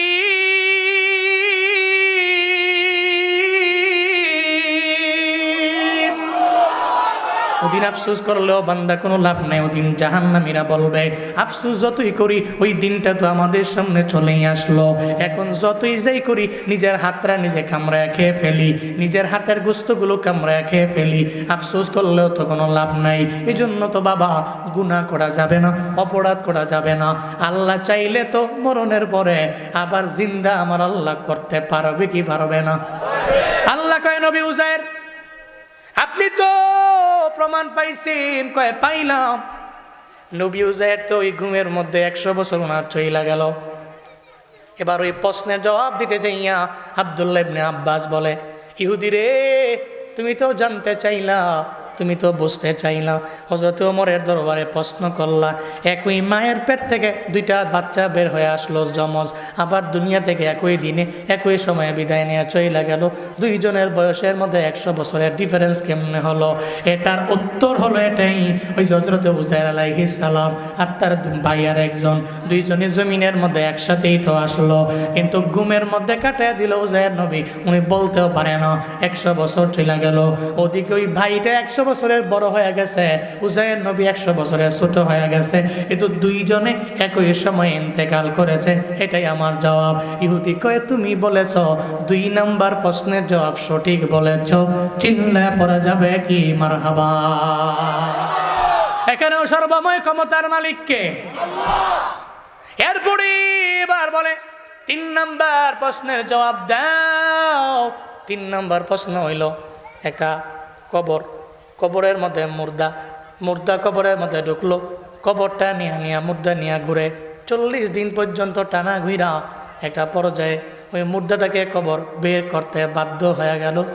এবার আব্দুল্লাহ ইবনে আব্বাস কয়, এটা তো কোরআনেরই বর্ণনা, সূরা সাফফাত খুলো, আল্লাহ তো জানায়া দিল এটা হলো ইউনুস নবীর কথা। ইউনুস নবী হলেন মুর্দা, আর কবর হলো নদীর মাছ। সুবহানাল্লাহ। ইউনুস নবী মুর্দা আর কবর হইল মাছ। সুবহানাল্লাহ পড়বেন না? সুবহানাল্লাহ। তো কোরআন থেকে বর্ণনা করো, আল্লাহ পাক ইউনুস নবীকে বর্তমান ইরাকের মুসেল নগরীতে আল্লাহ পাক পাঠাইছিলেন। নিনাওয়া নামক জনপদ, নিনাওয়া জনপদের নাম, মুসেল নগরী। তো উনি ওখানে আসার পরে আল্লাহ পাক ওনাকে বললেন, আপনি দাওয়াত দেন। আল্লাহ ছাড়া কোনো ইলা আছে? কোনো মাবুদ আছে? লা ইলাহা। সমস্ত আম্বিয়া আলাইহিমুস সালাতু ওয়াস সালামের দাওয়াত লা ইলাহা। আল্লাহ ছাড়া এই পৃথিবীতে কোনো ইলা মাবুদ লা ইলাহা ইল্লাল্লাহ। সবাই লা ইলাহা ইল্লাল্লাহ, জোরে লা ইলাহা ইল্লাল্লাহ, লা ইলাহা ইল্লাল্লাহ, লা মা'বুদা ইল্লাল্লাহ, লা মা'শুকা ইল্লাল্লাহ, লা মা'বুদা ইল্লাল্লাহ, লা মা'শুকা ইল্লাল্লাহ, লা মাওজুদা ইল্লাল্লাহ, লা নাখাফু ইল্লাল্লাহ, লা ইলাহা ইল্লাল্লাহ। সবাই লা ইলাহা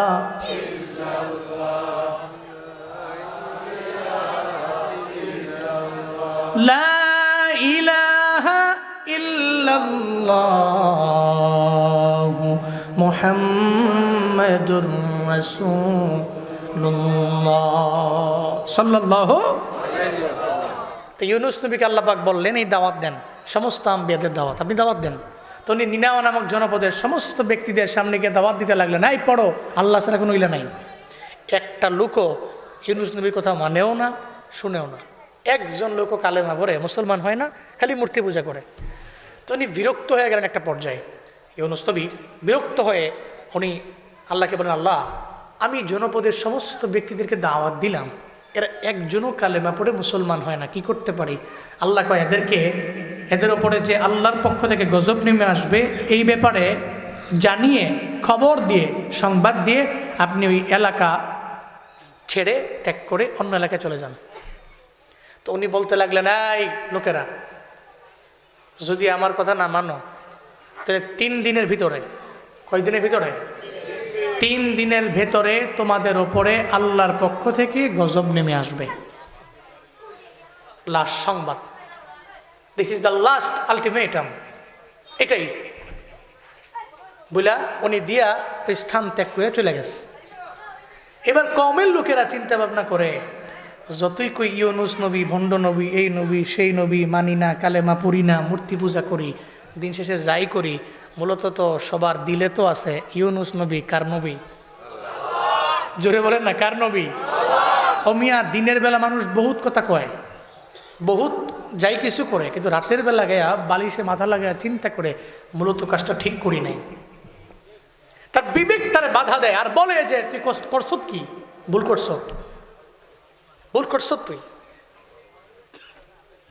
আপনি কি মনে করেন ওসমান হাদির মাথায় যারা গুলি করছে, যে গুলি করছে, যারা গুলি করাইছে, ইন্ধন যারা দিছে, এই সমস্ত লোকেরা দুনিয়ার জমিনে বিচারকদের হাত থেকে বাইচা গেল, আল্লাহর জবাবদিহি তার কাঠগড়া থেকে বাঁচতে পারবে? ওই কাঠগড়া থেকে ডাম বাম করার সুযোগ আছে? টাকা দিয়ে বাঁচা যায়? কথা বলে না কেন? যদি উনি বলে যে আমার 500 কোটি টাকা আছে, ধরেন আপনারা দিলাম, আল্লাহ মাফ টাফ করে জান্নাত দিয়ে দেন, এটা হবে? কারণ উনি তো আলাইসাল্লাহু বিআহকামিল হাকিমিন, ওনার মতো আহকামুল হাকিমিন এই পৃথিবীতে আছে কেউ? কোনো ডান বাম হবে না তো। কিন্তু মনে রাখবেন, এই জমিনে ওর বিচার হোক অথবা না হোক, মৃত্যুর একদিন আগে হলেও চিন্তা করবে, জেনেই থাকুক ভালো করি নাই।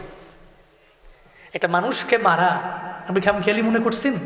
মিয়া, যার ভিতরে মনুষ্যত্ব বোধ আছে, মনুষ্যত্ব বোধ আছে, একটা মানুষের মারবে দূরের কথা, একটা মানুষের গালে থাপ্পড় দেওয়ার পরে ও রাতের বেলা শুয়ে শুয়ে বালিশে মাথা লাগে, মনুষ্যত্ব থাকলে ও কান্দে আর চিন্তা করে কেন তোরে মারলাম। আর যদি মনুষ্যত্ব না থাকে, মনে রাখবেন মৃত্যুর আগে হইলেও, মৃত্যুর একদিন আগে হইলেও, আজ থেকে, এখন তো তার শরীরে জোর আছে, পাওয়ার আছে, টাকাও আছে, ক্ষমতাও আছে, ও কি মরণের শয্যায় শায়িত হবে না?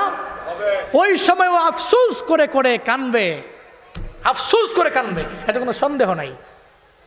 পৃথিবীর সমস্ত জালেমরা, খুনিরা, ঘাতকরা, হত্যাকারীরা আর একটা সময় বুঝে, কিন্তু এমন সময় এসে বুঝা এরা তো বান্দার হক নষ্ট করে, বান্দারে তো আর পিছা পাবে না। বান্দা যদি মাফ করতো তাহলে বাইসে যাইতো, বান্দারে পাবে কই? বান্দা তো খবরে, যদি তার আত্মীয় স্বজনরা মাফ করে তো মাফ পাওয়া গেল, আত্মীয় স্বজন মাফ না করলে তো তাকে তো আল্লাহ ক্ষমা করবে না, কারণ বান্দার হক আমার আল্লাহ ক্ষমা করে না।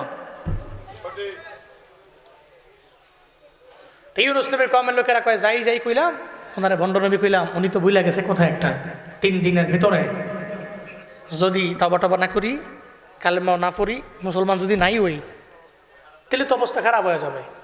চিন্তায় পড়ে গেল, কওমের লোকেরা চিন্তায় পড়ে একটা পর্যায়ে তাওবা করার নিয়তে ওই এলাকা সাইরা অন্য এলাকায় চলে গেল বিশাল এক জঙ্গলের মধ্যে। সঙ্গী সব বৃদ্ধ বৃদ্ধা বাল বনিতা যত যারাই আছে, ঘোড়া প্রাণী যা আছে সব লইয়া চলে গেল, গৃহপালিত পশু পাখি লইয়া। এরা জঙ্গলের কিনারার মধ্যে গিয়া যখন বলল, এই বিবিরা তোমরা সিজদার মধ্যে পড়ে যাও, আল্লাহর দরবারে কান্নাকাটি করো, কারণ আমরা বাঁচব না। আল্লাহর গজব যদি নাইমা যায় তাহলে জীবনও কোনোদিন আমরা বাঁচতে পারবো না। একটা পর্যায়ে সবাই রে বললো তোমরা সিজদায় পড়ে যাও। আর যত পুরুষ আছে সব পুরুষে জঙ্গলের মধ্যে রবের দরবারে কান্নাকাটি করতে লাগলো। আল্লাহ সেই ব্যাপারে সূরা ইউনূসের মধ্যে আল্লাহ বয়ান করলো 98 নম্বর আয়াত, ফালাউলা কানাত ক্বরিয়াতুন আমানাত فنفعها إيمانها إلا قوم يونس لما آمنوا كشفنا عنهم عذاب الخزي في الحياة الدنيا ومتعناهم إلى حين চিল্লা আওয়াজ করে পড়বেন কি আল্লাহু আকবার। আল্লাহ পাক বলেন জমিনের মধ্যে ইউনূস নবীর কওমের লোকদের মতো তাওবা করনেওয়ালা যদি কোনো কম থাকে, আমি আল্লাহ তাদের মাফ করে দিয়েছিলাম, এদেরও মাফ করে দিতাম। যদি তাওবা না করতো আমি আল্লাহ তো ইউনূস নবীর কওমেরও মাফ করতাম না। কিন্তু এরা তো ফিরে আসলো রবের দরবারে, এরা রুজু হইয়া আমার আল্লাহর দরবারে কান্নাকাটি করলো। আল্লাহ কয়ে কান্না করার কারণে, আমি আল্লাহর দরবারে তাওবা করে ফিরে আসার কারণে এদের তাওবা রবের দরবারে এত পছন্দ হয়ে গেল। আল্লাহ পাক বলেন, আমি রব কাশাফনা আনহুম আযাবাল কিজি ফিল হায়াতিদ দুনিয়া, দুনিয়ার পার্থিব জীবনের যত আযাব আছে সব আযাব শাস্তি আমি আল্লাহ এদের দরবার থেকে উঠায় নিলাম। এমন কি ওয়ামাত্তা'নাহুম মিলাহিন, এই জমিনের মধ্যে আমি আল্লাহ এদের উপরে আর গজব দিলাম না। এই জমিনের মধ্যে বেঁচে থাকার জন্য, বেঁচে খাওয়ার জন্য, নির্দিষ্ট সময়ের জন্য অবকাশ আমি আল্লাহ দিয়া দিলাম। চিল্লায় পড়া যাবে কি সুবহানাল্লাহ। এর মানে গজব আসে নাই, আল্লাহর পক্ষ থেকে গজব বন্ধ তাওবার কারণে। আল্লাহ কয় গজব দিলাম না? আমি আল্লাহ বাঁচার জন্য, নির্দিষ্ট সময়ে বাঁচার জন্য ইউনুস নবীর কওমের লোকদের আমি আল্লাহ অবকাশ দিয়ে দিলাম। এদিকে ইউনুস নবী চলে গেল অন্য স্থানে, এলাকার মধ্যে নাই। ইউনুস নবীরে কে যেন খবর দেয়, আপনার এলাকার মধ্যে তো কোনো গজব আসে নাই, 3 দিন পার হয়ে চলে গেল, কোনো গজব নাই। আপনি তো এদের বললেন আল্লাহর পক্ষ থেকে গজব আসবে, মূলত আপনার কথা তো মিথ্যা হয়ে গেল। ইউনুস নবী চিন্তায় পড়ে গেলেন। উনি চিন্তা করলেন আমি আর আমার কওমের বরাবর আমি আর যাব না।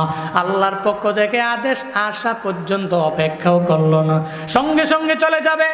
উনি চিন্তা করলো আমি নদী পার হয়ে চলে যাব, আর আমি এলাকায় থাকবো না। একটা পর্যায়ে নদীর মধ্যে যাওয়ার পরে নৌকার মধ্যে ইউনুস নবী উঠলেন। নৌকার মধ্যে সব যাত্রীরা উঠলো, নৌকার যাত্রীরা সহ নৌকা সহ টান দিয়া দিল। নৌকা যখন নদীর মাঝে যায়, নৌকা ডুবে যাবে এমন ভাব হয়ে গেল।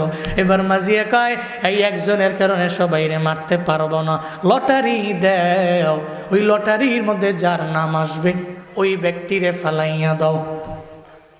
লটারি দিতে লাগলো। একবার দিল ইউনুস নবীর নাম, 2 বার দেয় ইউনুস নবীর নাম, 3 বার দেয় ইউনুস নবীর নাম। আলী কদমের মুসলমান আমায় বলেন না, ইউনুস নবীর নাম 3 বার কেন? আল্লাহ পাক তো চাইলে পারত অন্য ব্যক্তির নাম উঠাইতে।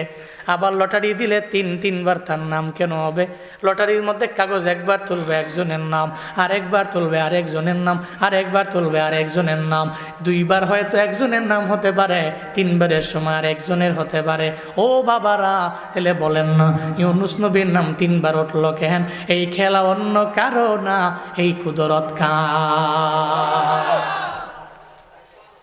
আল্লাহ ওই ব্যাপারে বয়ান করলেন, ওয়া ইন্না ইউনুস লামিনাল মুরসালিন ইযা বাকা ইলাল ফুলকিল মাশহুন। আল্লাহ পাক বলেন ইউনুস নবী আমার রাসূলদের মধ্যকার একজন। ইযা বাকা ইলাল ফুলকিল মাশহুন, উনি যখন একটা বোঝাই করা নৌকার মধ্যে ওঠে, যখন উনি রওনা হয়ে গেলেন নদীর মাঝখানে, ওখানে যাওয়ার পর লটারি দেওয়া হয়। ফাসাহামা ফাকানা মিনাল মুদহাদিন। আল্লাহ পাক বলেন ফাসাহামা, লটারি দেয়। একবার দেয় ইউনুস নবীর নাম, 2 বার দেয় ইউনুস নবীর নাম, 3 বার দেয় ইউনুস নবীর নাম। ফাকানা মিনাল মুদহাদিন, উনি হয়ে গেলেন অকৃতকার্য, উনার নামটাই তো 3 বার আসে। এবার কয় এই ব্যক্তিটারে এই নৌকা থেকে ফালায়া দাও। এই নদীর নৌকার মাঝে আর তারে রাখা যাবে না, ওনারে ফালাইয়া দেওয়া হলো। আর ফালাইতে দেরি রে, আল্লাহ পাক এই ব্যাপারেও বলেন ফালতাকামাহুল হুতু ওয়া হুয়া মুলিম। চিল্লায়া পড়েন আল্লাহু আকবার। ইউনুস নবী পড়ে গেলেন, পড়তে দেরি, সঙ্গে সঙ্গে আল্লাহ পাক বলল নদীর মাছ রে, আমার ইউনুস রে তোর পেটের মধ্যে নিয়ে যা। ইলতাকামাহুল হুত, সঙ্গে সঙ্গে মাছটা ওনারে গিলে ফেললো। অহুয়া মুলিম, উনি নিজের ধিক্কার দিতে লাগলেন আমি কি করলাম? আল্লাহর পক্ষ থেকে আদেশ আসা পর্যন্ত ইন্তজার করতে পারলাম না, অপেক্ষায় থাকতে পারলাম না। এখন তো মাছের পেটের মধ্যে চলে গেলাম, হায় হায় আমার কি হয়ে গেল? চিন্তায় পড়ে গেল। মাছের পেটের মধ্যে যাইয়াও উনি ওখানে গিয়েও তো আমার আল্লাহরে ভুলে যায় না। সুবহানাল্লাহ পড়ে না? মাছের পেটে যাইও আল্লাহরে ভুলেন নাই। জিবরাইল মাছের পেটে হাজির। জিবরাইল আসার পরে ইউনুস নবী কয় জিবরাইল রে, তুমি মাছের পেটের মধ্যে কেমনে আইলা আমায় বলো না? মাছের পেটের মধ্যে কেমনে আইলা? কই নবী যেই জায়গায় যায় ওই জায়গা তো জিবরাইল আমি আসতে পারি, নবী যেই জায়গায় থাকে ওই জায়গায় আমি যাই। যেমন ইউসুফ আলাইহিস সালাম, ওনাকে যে জিন্দানখানার মধ্যে দেওয়া হলো, জেলখানার মধ্যে দেওয়া হলো, ওখানেও জিবরাইল গিয়ে ইউসুফ নবীর সামনে দাঁড়ায় গেল। একটা পর্যায়ে ইউসুফ নবী কয় জিবরাইল রে, জিন্দানখানায় জেলখানায় তুমি কেন আইলা? তুমি তো পবিত্র আত্মা, কেন তুমি আইলা? সব মালাইকাদের লিডার, এত বড় দামি লিডার হইয়া, এত পবিত্র ফেরেশতা হইয়া কেন জেলখানায় আইলা? কারণ জেলখানায় তো কোনো ভালো মানুষেরা যায় না, মদ্যপানকারী যায়, গাঞ্জা খায় যারা যায়, আয় অন্যায় করে যারা তারা যায়, মানুষ মারা যারা তারা যায়, ভালো মানুষ তো এনে আয় না। তুমি কে নাইলা? জিবরাইল জানায়া দেয় ইউসুফ নবী আপনি যেই জায়গায় ঢুকছেন ওই জায়গা তো আর অপবিত্র না, আপনার কারণে পবিত্র বানায়া দিয়েছে কে? জিবরাইল কয় ইউনুস পয়গম্বর মাছের পেটে আপনি এই কারণে, আমিও মাছের পেটের মধ্যে আপনিও গেলেন, আমিও তো এই জায়গার মধ্যে চলে আসলাম। ওই জায়গায় যখন ইউনুস নবী মাছের পেটের মধ্যে ছটফট করতে লাগলো, একটা পর্যায়ে আমার রবের কথা মনে পড়ে গেল। মাছের পেটের মধ্যে উনি সিজদার মধ্যে পড়ে গেলেন। সিজদার মধ্যে যে আমার আল্লাহরে ভুলেন নাই, ইউনুস নবী মাছের পেটে যাইয়া আমার আল্লাহরে ভুললেন না। ওই ব্যাপারেও কোরআনে বয়ান আছে না নাই? ফানাদা ফিয-যুলুমাতি আল্লা ইলাহা ইল্লা আনতা সুবহানাক ইন্নী কুনতু মিনাজ-যালিমিন ফাসতাজাবনা লাহু ওয়া নাজ্জাইনাহু মিনাল গাম ওয়া কাযালিকা নুনজিল মুমিনিন। চিল্লায়া জোরে করে পড়েন আল্লাহু আকবার। আল্লাহ পাক বলেন, ইউনুস পয়গম্বর মাছের পেটের মধ্যে যেহেতু আমি আল্লাহরে ভুললো না, ওই মাছের পেটের মধ্যে যাইয়া অন্ধকারাচ্ছন্ন পরিবেশের মধ্যে উনি বলতে লাগলো, লা ইলাহা ইল্লা আনতা, ও আল্লাহ তুমি ছাড়া আমার কোনো ইলাহ নাই, তুমি ছাড়া আমার কোনো মাবুদ নাই, তুমি ছাড়া আমার ইবাদত পাওয়ার যোগ্য কেউ নাই। তোমার কুদরতি পায়ের মধ্যে আমি সেজদা দিলাম রে আল্লাহ। এই মাছের পেটের মধ্যে তুমি ঢুকাইলা, এখান থেকে বের করতে পারো তুমি আল্লাহ। মনে রাখবেন রে বাবা, আল্লাহ ইউনুস নবীরে শাস্তি দেওয়ার জন্য এটা করেন নাই, আল্লাহ পাক পরীক্ষা করার জন্য এটা ইউনুস নবীরে করলেন, শাস্তি দেওয়ার জন্য না। আল্লাহ পাক জমিনের মধ্যে নবীদের পরীক্ষা করে, ইউনুস নবীর জন্য এটা ছিল বড় একটা পরীক্ষা। আল্লাহ পাক যেমন ছোট ছোট বাচ্চাদের বাবায় শিক্ষা দেয়, ওর তো মারে না, ওরে তো অনেক জোরে জোরে আঘাত করে না, মাঝে মাঝে শিক্ষা দেয়। আল্লাহ কয় আমার নবীরে আমি শিক্ষা দিলাম, আমার পয়গম্বরে শিক্ষা দেওয়ার জন্য মাছের পেটে ঢুকাইলাম, তবে মাছের পেটটাই হলো ওনার জন্য আশ্রয়ের জায়গা। ওই জায়গার মধ্যে আমি আল্লাহ ঢুকাইয়া আমি আল্লাহ মাছেরে বললাম, মাছ রে তুই আমার নবীরে গিলতে পারো, খাইতে পারো, তবে হজম করার ক্ষমতা তোর নাই। আলী কদমের মুসলমান আমায় বলেন না, জঙ্গলের প্রাণী যে আল্লাহর কথা মানে, নদীর বড় বড় মাছ কথা মানে কার? এরা তাসবিহ জপে কার? এরা কার জন্য? কথা কয় না, কার জন্য? এরা তাসবিহ জপে কার? এরা গুণকীর্তন করে কার? সব তো গুণকীর্তন করে আমার আল্লাহর। আল্লাহ পাক তো এই জন্যই জানাইছে, লিল্লাহি মা ফিস সামাওয়াতি ওয়া মা ফিল আরদ, সব তো আল্লাহর জন্য। এবার মাছ তো কথা মানে আমার আল্লাহর, মাছ তো গিলতে পারছে তবে হজম করতে পারে না। ইউনুস নবীরে হজম করার মতো ক্ষমতা মাছের নাই। আল্লাহ কয় আমার নবীরে তুমি মেরে ফেলতে পারবা না, আমার নবীরে হজম করতে পারবা না। এবার ওই মাছ বিভিন্ন জায়গায় জায়গায় যায়। একটা পর্যায়ে ওনার তাসবিহাতের কারণে আল্লাহ পাক ইউনুস নবীর প্রতি এত পরিমাণে রাজি হয়ে গেল। আল্লাহ কয় মাছ 40 দিন পরে মাছের অর্ডার দিয়ে দিল, তুমি নদীর কিনারে যাও, আমার ইউনুস পয়গম্বরে তুমি তোমার ভেতর থেকে বের করে দাও। আল্লাহ পাকের আদেশ পাইয়া এবার মাছ চলে গেল নদীর কিনারায়। ওখানে যে ডেকর তুলতে দেরি, ইউনুস নবী মাছের পেট থেকে বের হইয়া নদীর কিনারায় পড়তে দেরি না।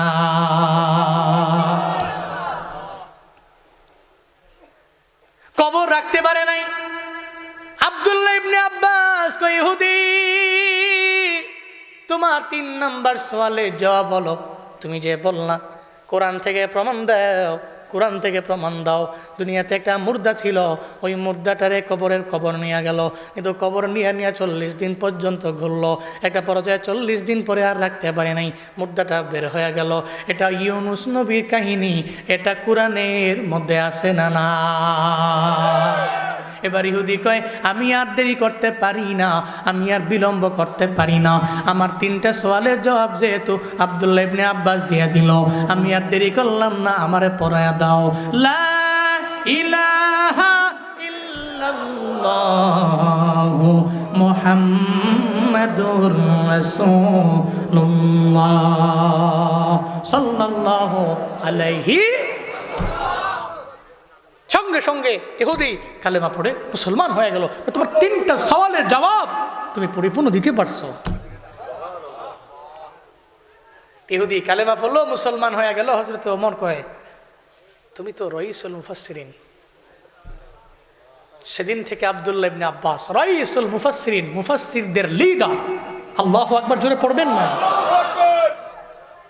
মাছের পেটের মধ্যে বাঁচায়া আবার 40 দিন মাছের পেটে রাইখা এরপরে আবার জীবিত অবস্থায় বের করেছেন কে? ওখান থেকে বের করে নদীর কিনারায় নামায়া বড় একটা কওমের দরবারে আবার দাওয়াত দেওয়ার জন্য ব্যবস্থা করে দিয়েছেন কে? নীল নদের মধ্যে ফেরাউন এবং তার দলবলরে ডুবাইয়া মুসা নবীর কওমের লোকদেরকে নীলনদ পার করে ওপারকে নিয়ে গিয়েছেন। এরপরে ঘোড়ারে মইরা গেছে, ঘোড়া মইরা মাটির সঙ্গে মিশে গেছে।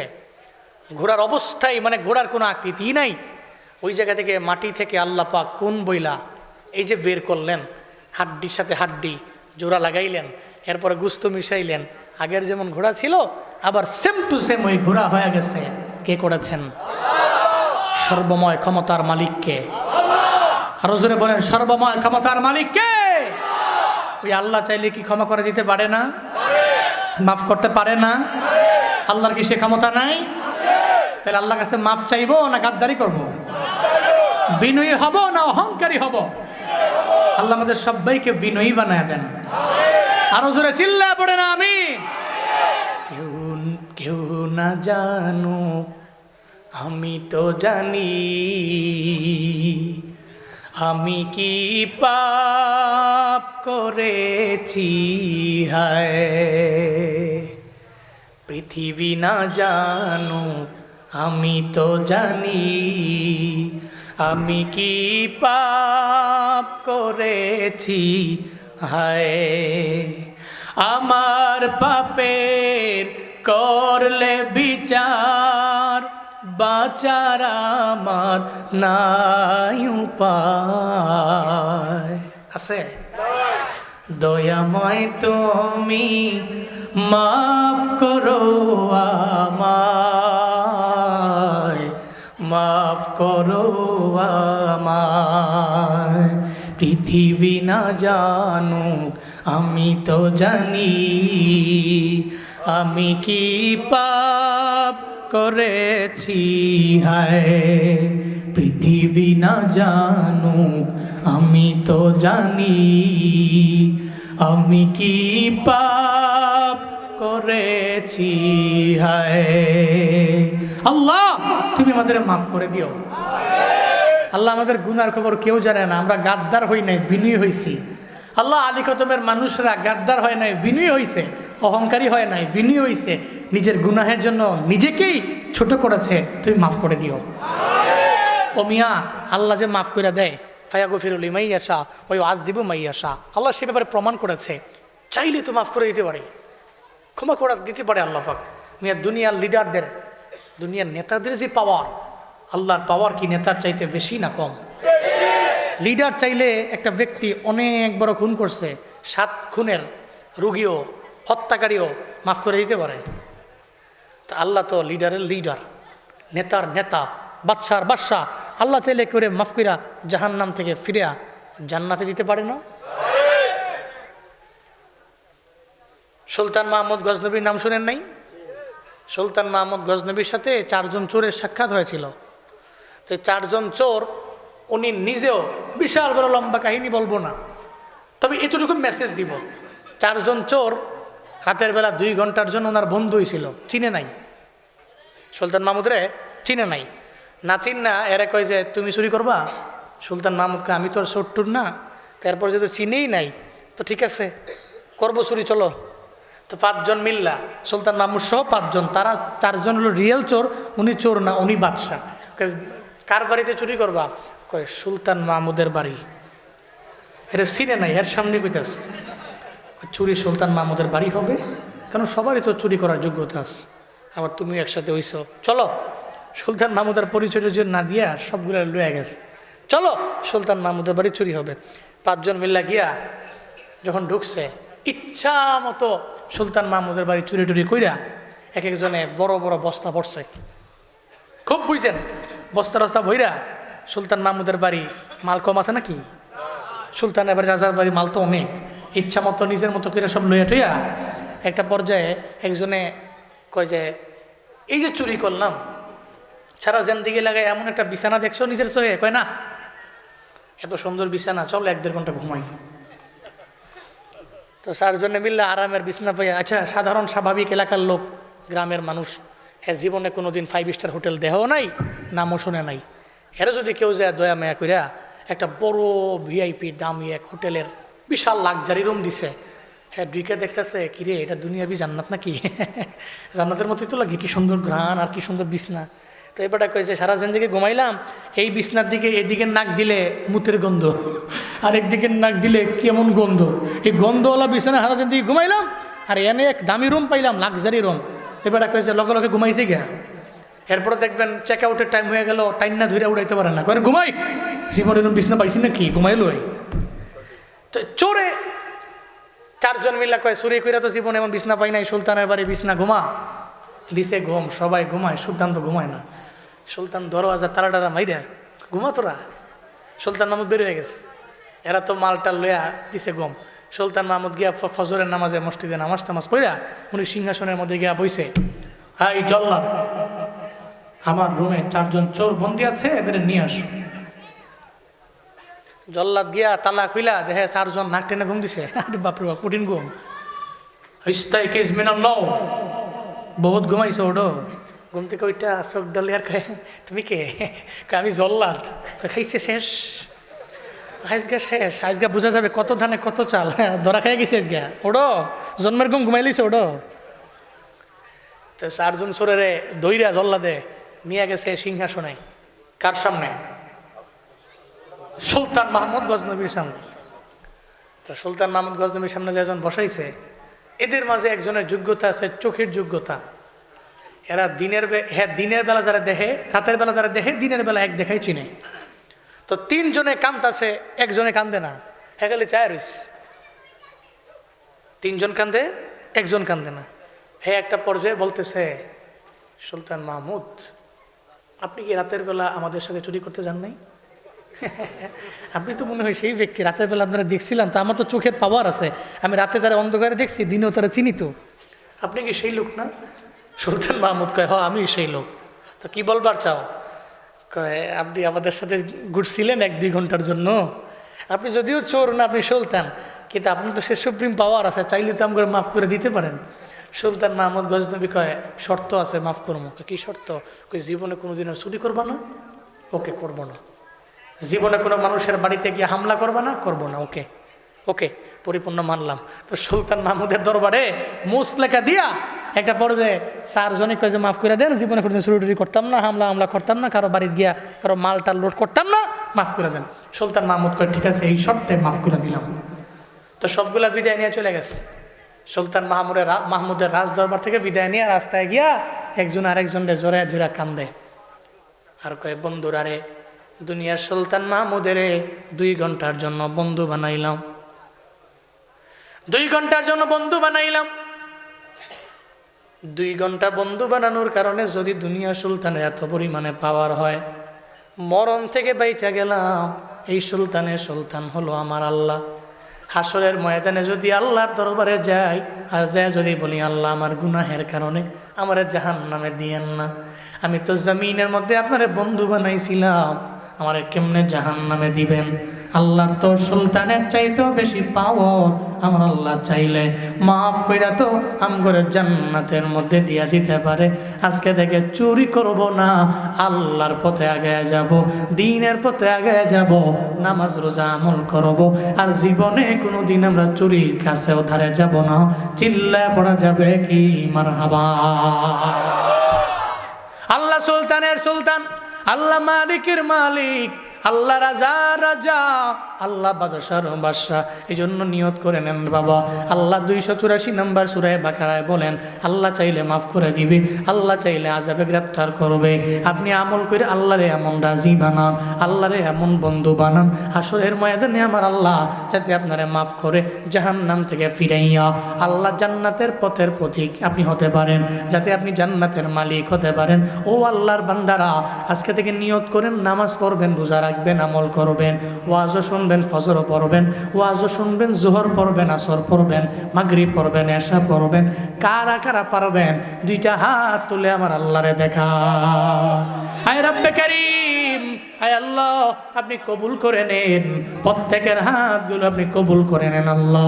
আমাদের প্রত্যেককে আপনি নামাজি বানায়া দেন, রোজাদার বানায়া দেন, নেক আমল করনেওয়ালা বানায়া দেন, আপনার খাস বান্দা বানান। আয় আল্লাহ যেই কাজ করলে আপনি মাফ করে জান্নাতের মধ্যে দিয়ে দিবেন, ওই কাজ করার তৌফিক দান করে দেন। আয় আল্লাহ জান্নাতি মানুষের গুণে গুণান্বিত হওয়ার মতো তৌফিক দান করেন। চিল্লা জোরে পড়েন আমিন, আরো জোরে পড়েন আমিন। পারবেন না ইনশাআল্লাহ? আল্লাহ ক্ষমা করে দিবে, মাফ করে দিবে, এই চিন্তা নিয়ে আগাবেন, এই গুণে গুণান্বিত হবেন, এভাবেই কাজ করবেন ইনশাআল্লাহ। আল্লাহ বক্তাকেও আমল করার তৌফিক দান করেন, আল্লাহ শ্রোতাকেও আমল করার তৌফিক দান করেন। আস্তাগফিরুল্লাহ রাব্বি মিন কুল্লি যামবিন ওয়া আতুবু ইলাইহি লা হাওলা ওয়ালা কুওয়াতা ইল্লা বিল্লাহিল আলিয়্যিল আযীম। দোয়া দিয়ে দে, আস্তাগফিরুল্লাহ রাব্বি মিন কুল্লি যামবিন ওয়া আতুবু ইলাইহি লা হাওলা ওয়ালা কুওয়াতা ইল্লা বিল্লাহিল আলিয়্যিল আযীম। আর কেউ আছে? আমি শেষ। আলহামদুলিল্লাহি রাব্বিল আলামিন ওয়াসসালাতু ওয়াসসালামু আলা আশরাফিল আমবিয়াই ওয়াল মুরসালিন ওয়া আলা আলিহি ওয়া আসহাবিহি আজমাইন। ইয়া আরহামার রাহিমিন, ইয়া আরহামার রাহিমিন, ইয়া আরহামার রাহিমিন। আল্লাহুম্মা জাআলনি সাবুরা ওয়াজআলনি শাকুরা ওয়াজআলনি ফি আইনি সগীরা ওয়া ফি আ'য়ুনিন নাসি কাবীরা।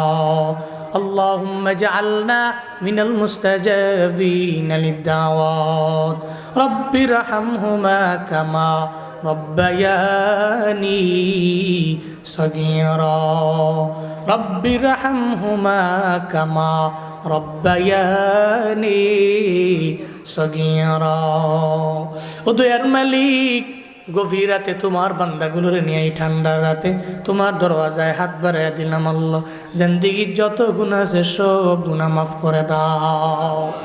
আয় রব্বে করিম, ইসলামী যুব কাফেলার এই আলী কদমের এই কাফেলার যে সদস্যরা আয় আল্লাহ যে যে আশা নিয়ে হাত বাড়াইল, প্রত্যেকের মনের নেক বাসনাগুলো পূরণ করে দাও।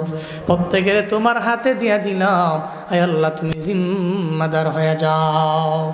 আয় রব্বে করিম, এই মাহফিল প্রথম বার্ষিক মাহফিল, আয় আল্লাহ মৃত্যু পর্যন্ত এই মাহফিল তুমি কায়েম দায়েম রাখিও রে মাওলা। আয় আল্লাহ প্রতি বছর এই আয়োজন করতে পারে তৌফিক দান করে দাও আল্লাহ। এই এলাকাকে কবুল করে নেও। এই এলাকার মাটির নিচে যত মুর্দেগান মুসলমান মুমিন মুর্দেগান বিদায় নিয়ে চলে গেছে, প্রত্যেকের কবর জান্নাত বানায়া দাও। আয় আল্লাহ যারা দুনিয়াতে আমরা বেঁচে আছি আমল নিয়ে কবরে যাওয়ার তৌফিক দান করো আল্লাহ।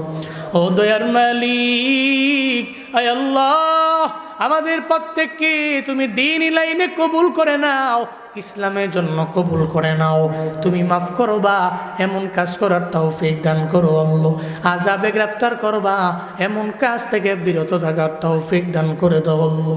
আয় রব্বে করিম, আমার সাথে যেই বান্দারা হাত বাড়ে আমিন আমিন বলছে, কার মনে কি আশা প্রাণে কি ব্যথা নেও, আবেদা বানায়া দাও, জাহেদা বানায়া দাও, মুসল্লিয়া বানায়া দাও, মুজাক্কিয়া বানায়া দাও, রাবিয়া বসরির মতো ওলিয়া বানায়া দাও।